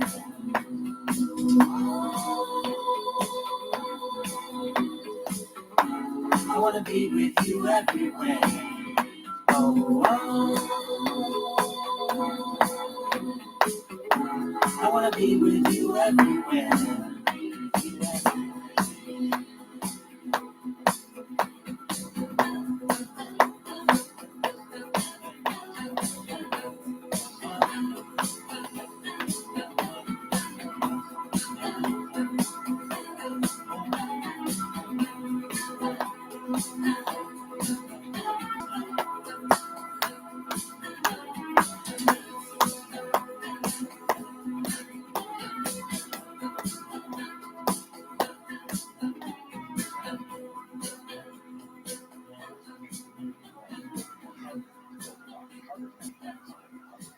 That was Fleetwood Mac Everywhere. Thank you for the opportunity to sing. The next person may go. Makes stuff easier. Now that's not the usual project management stuff. But this is the first time we really tackled the problem of AI alignment. There's no examples in history where we being misaligned on inclusogenic fitness. So inclusogenic fitness is like not just your reproductive fitness, but also the fitness of your relatives, the people who share some fraction of your genes. The old joke is, it's like, no, but I would give you nonetheless imagine that there is this hill climbing process, not like gradient descent, because gradient descent uses calculus. This is just using like, where are you? But still, hill climbing in both cases, making something better and better over time in steps. And the natural selection is optimizing exclusively for this very simple criterion of inclusive genetic edit. But if you do a whole bunch of hill climbing, on a very simple lawsuit, generalizing far outside the training distribution. We know Getting your sense, different perspectives of the current state of the art that requires I've talked here about the power of intelligence, and not, but not like why it is. That suppose you like screw up with AGI and end up marking a bunch of random stuff. why upon this world super intelligent. I mean, if you the vast majority of utility functions do not have optima with humans in them. Would be the like first thing I would like. And then the next question is like, well, if you try to optimize something, you lose control of it. Where in that space, a member of the audience might have questions about even whether that's the correct paradigm to think about. Sort of want to back up a bit. If you back up to something bigger than humans, if you look at Earth and life on Earth, and what is truly special about life on Earth, Yes, athleticism. do you think about Right special underneath. thing could be? Whatever that special thing is, that thing appears. I know what you hope, but you know, you can hope for a particular set of winning lottery numbers come up, and it doesn't make the lottery balls come up that way. I know you want this to be true, but why would it be true? There's a line From growth systems that you know, you try to optimize to imitate humans, and then you did something like RLA check to them. And of course, you like lost, and you know, like of course, you didn't get like perfect alignment because that's not how, you know, it's not what happens when you hill climb. Or I think that there's, so if you don't mind, I like taking some like control of things and steering around here. I think is like a good place to start. I just failed to solve the control problem. I've lost control of this thing. Yeah, you lost control. But we're still alive. Yeah, losing control is good, guys. You lose control too. Yes, I'm sorry. No idea before, so I showed me at least like Alright. Sorry for distracting. What were we going to say in terms of taking control of the decision? So I think that there's like a seal and chapters here. I'm pronouncing those words remotely like correctly because of course I only ever read them and not hear them spoken. There's a principle of like the word intelligence, smartness is not a word of it means testers who it means like psychology first tester people are first talking like charisma, which means like charisma is not generated in the liver rather than the brain. Charisma is also a cognitive function. So if you like think that like smartness doesn't sound very threatening, then I mean, any.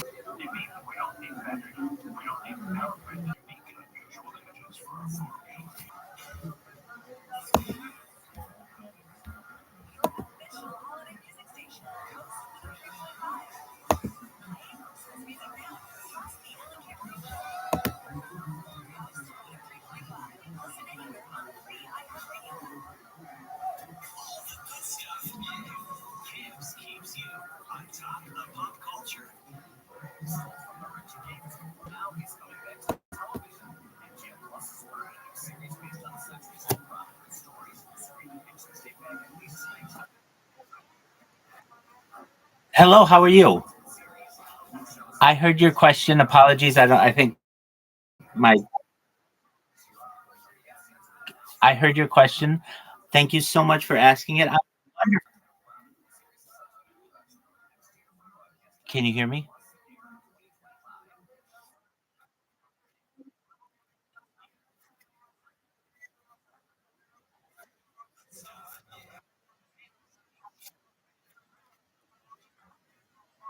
Just one moment. Let's see. Hold on. Can you hear me? No, you can't hear me. I agree. Computer. It's. I'm going to restart my computer.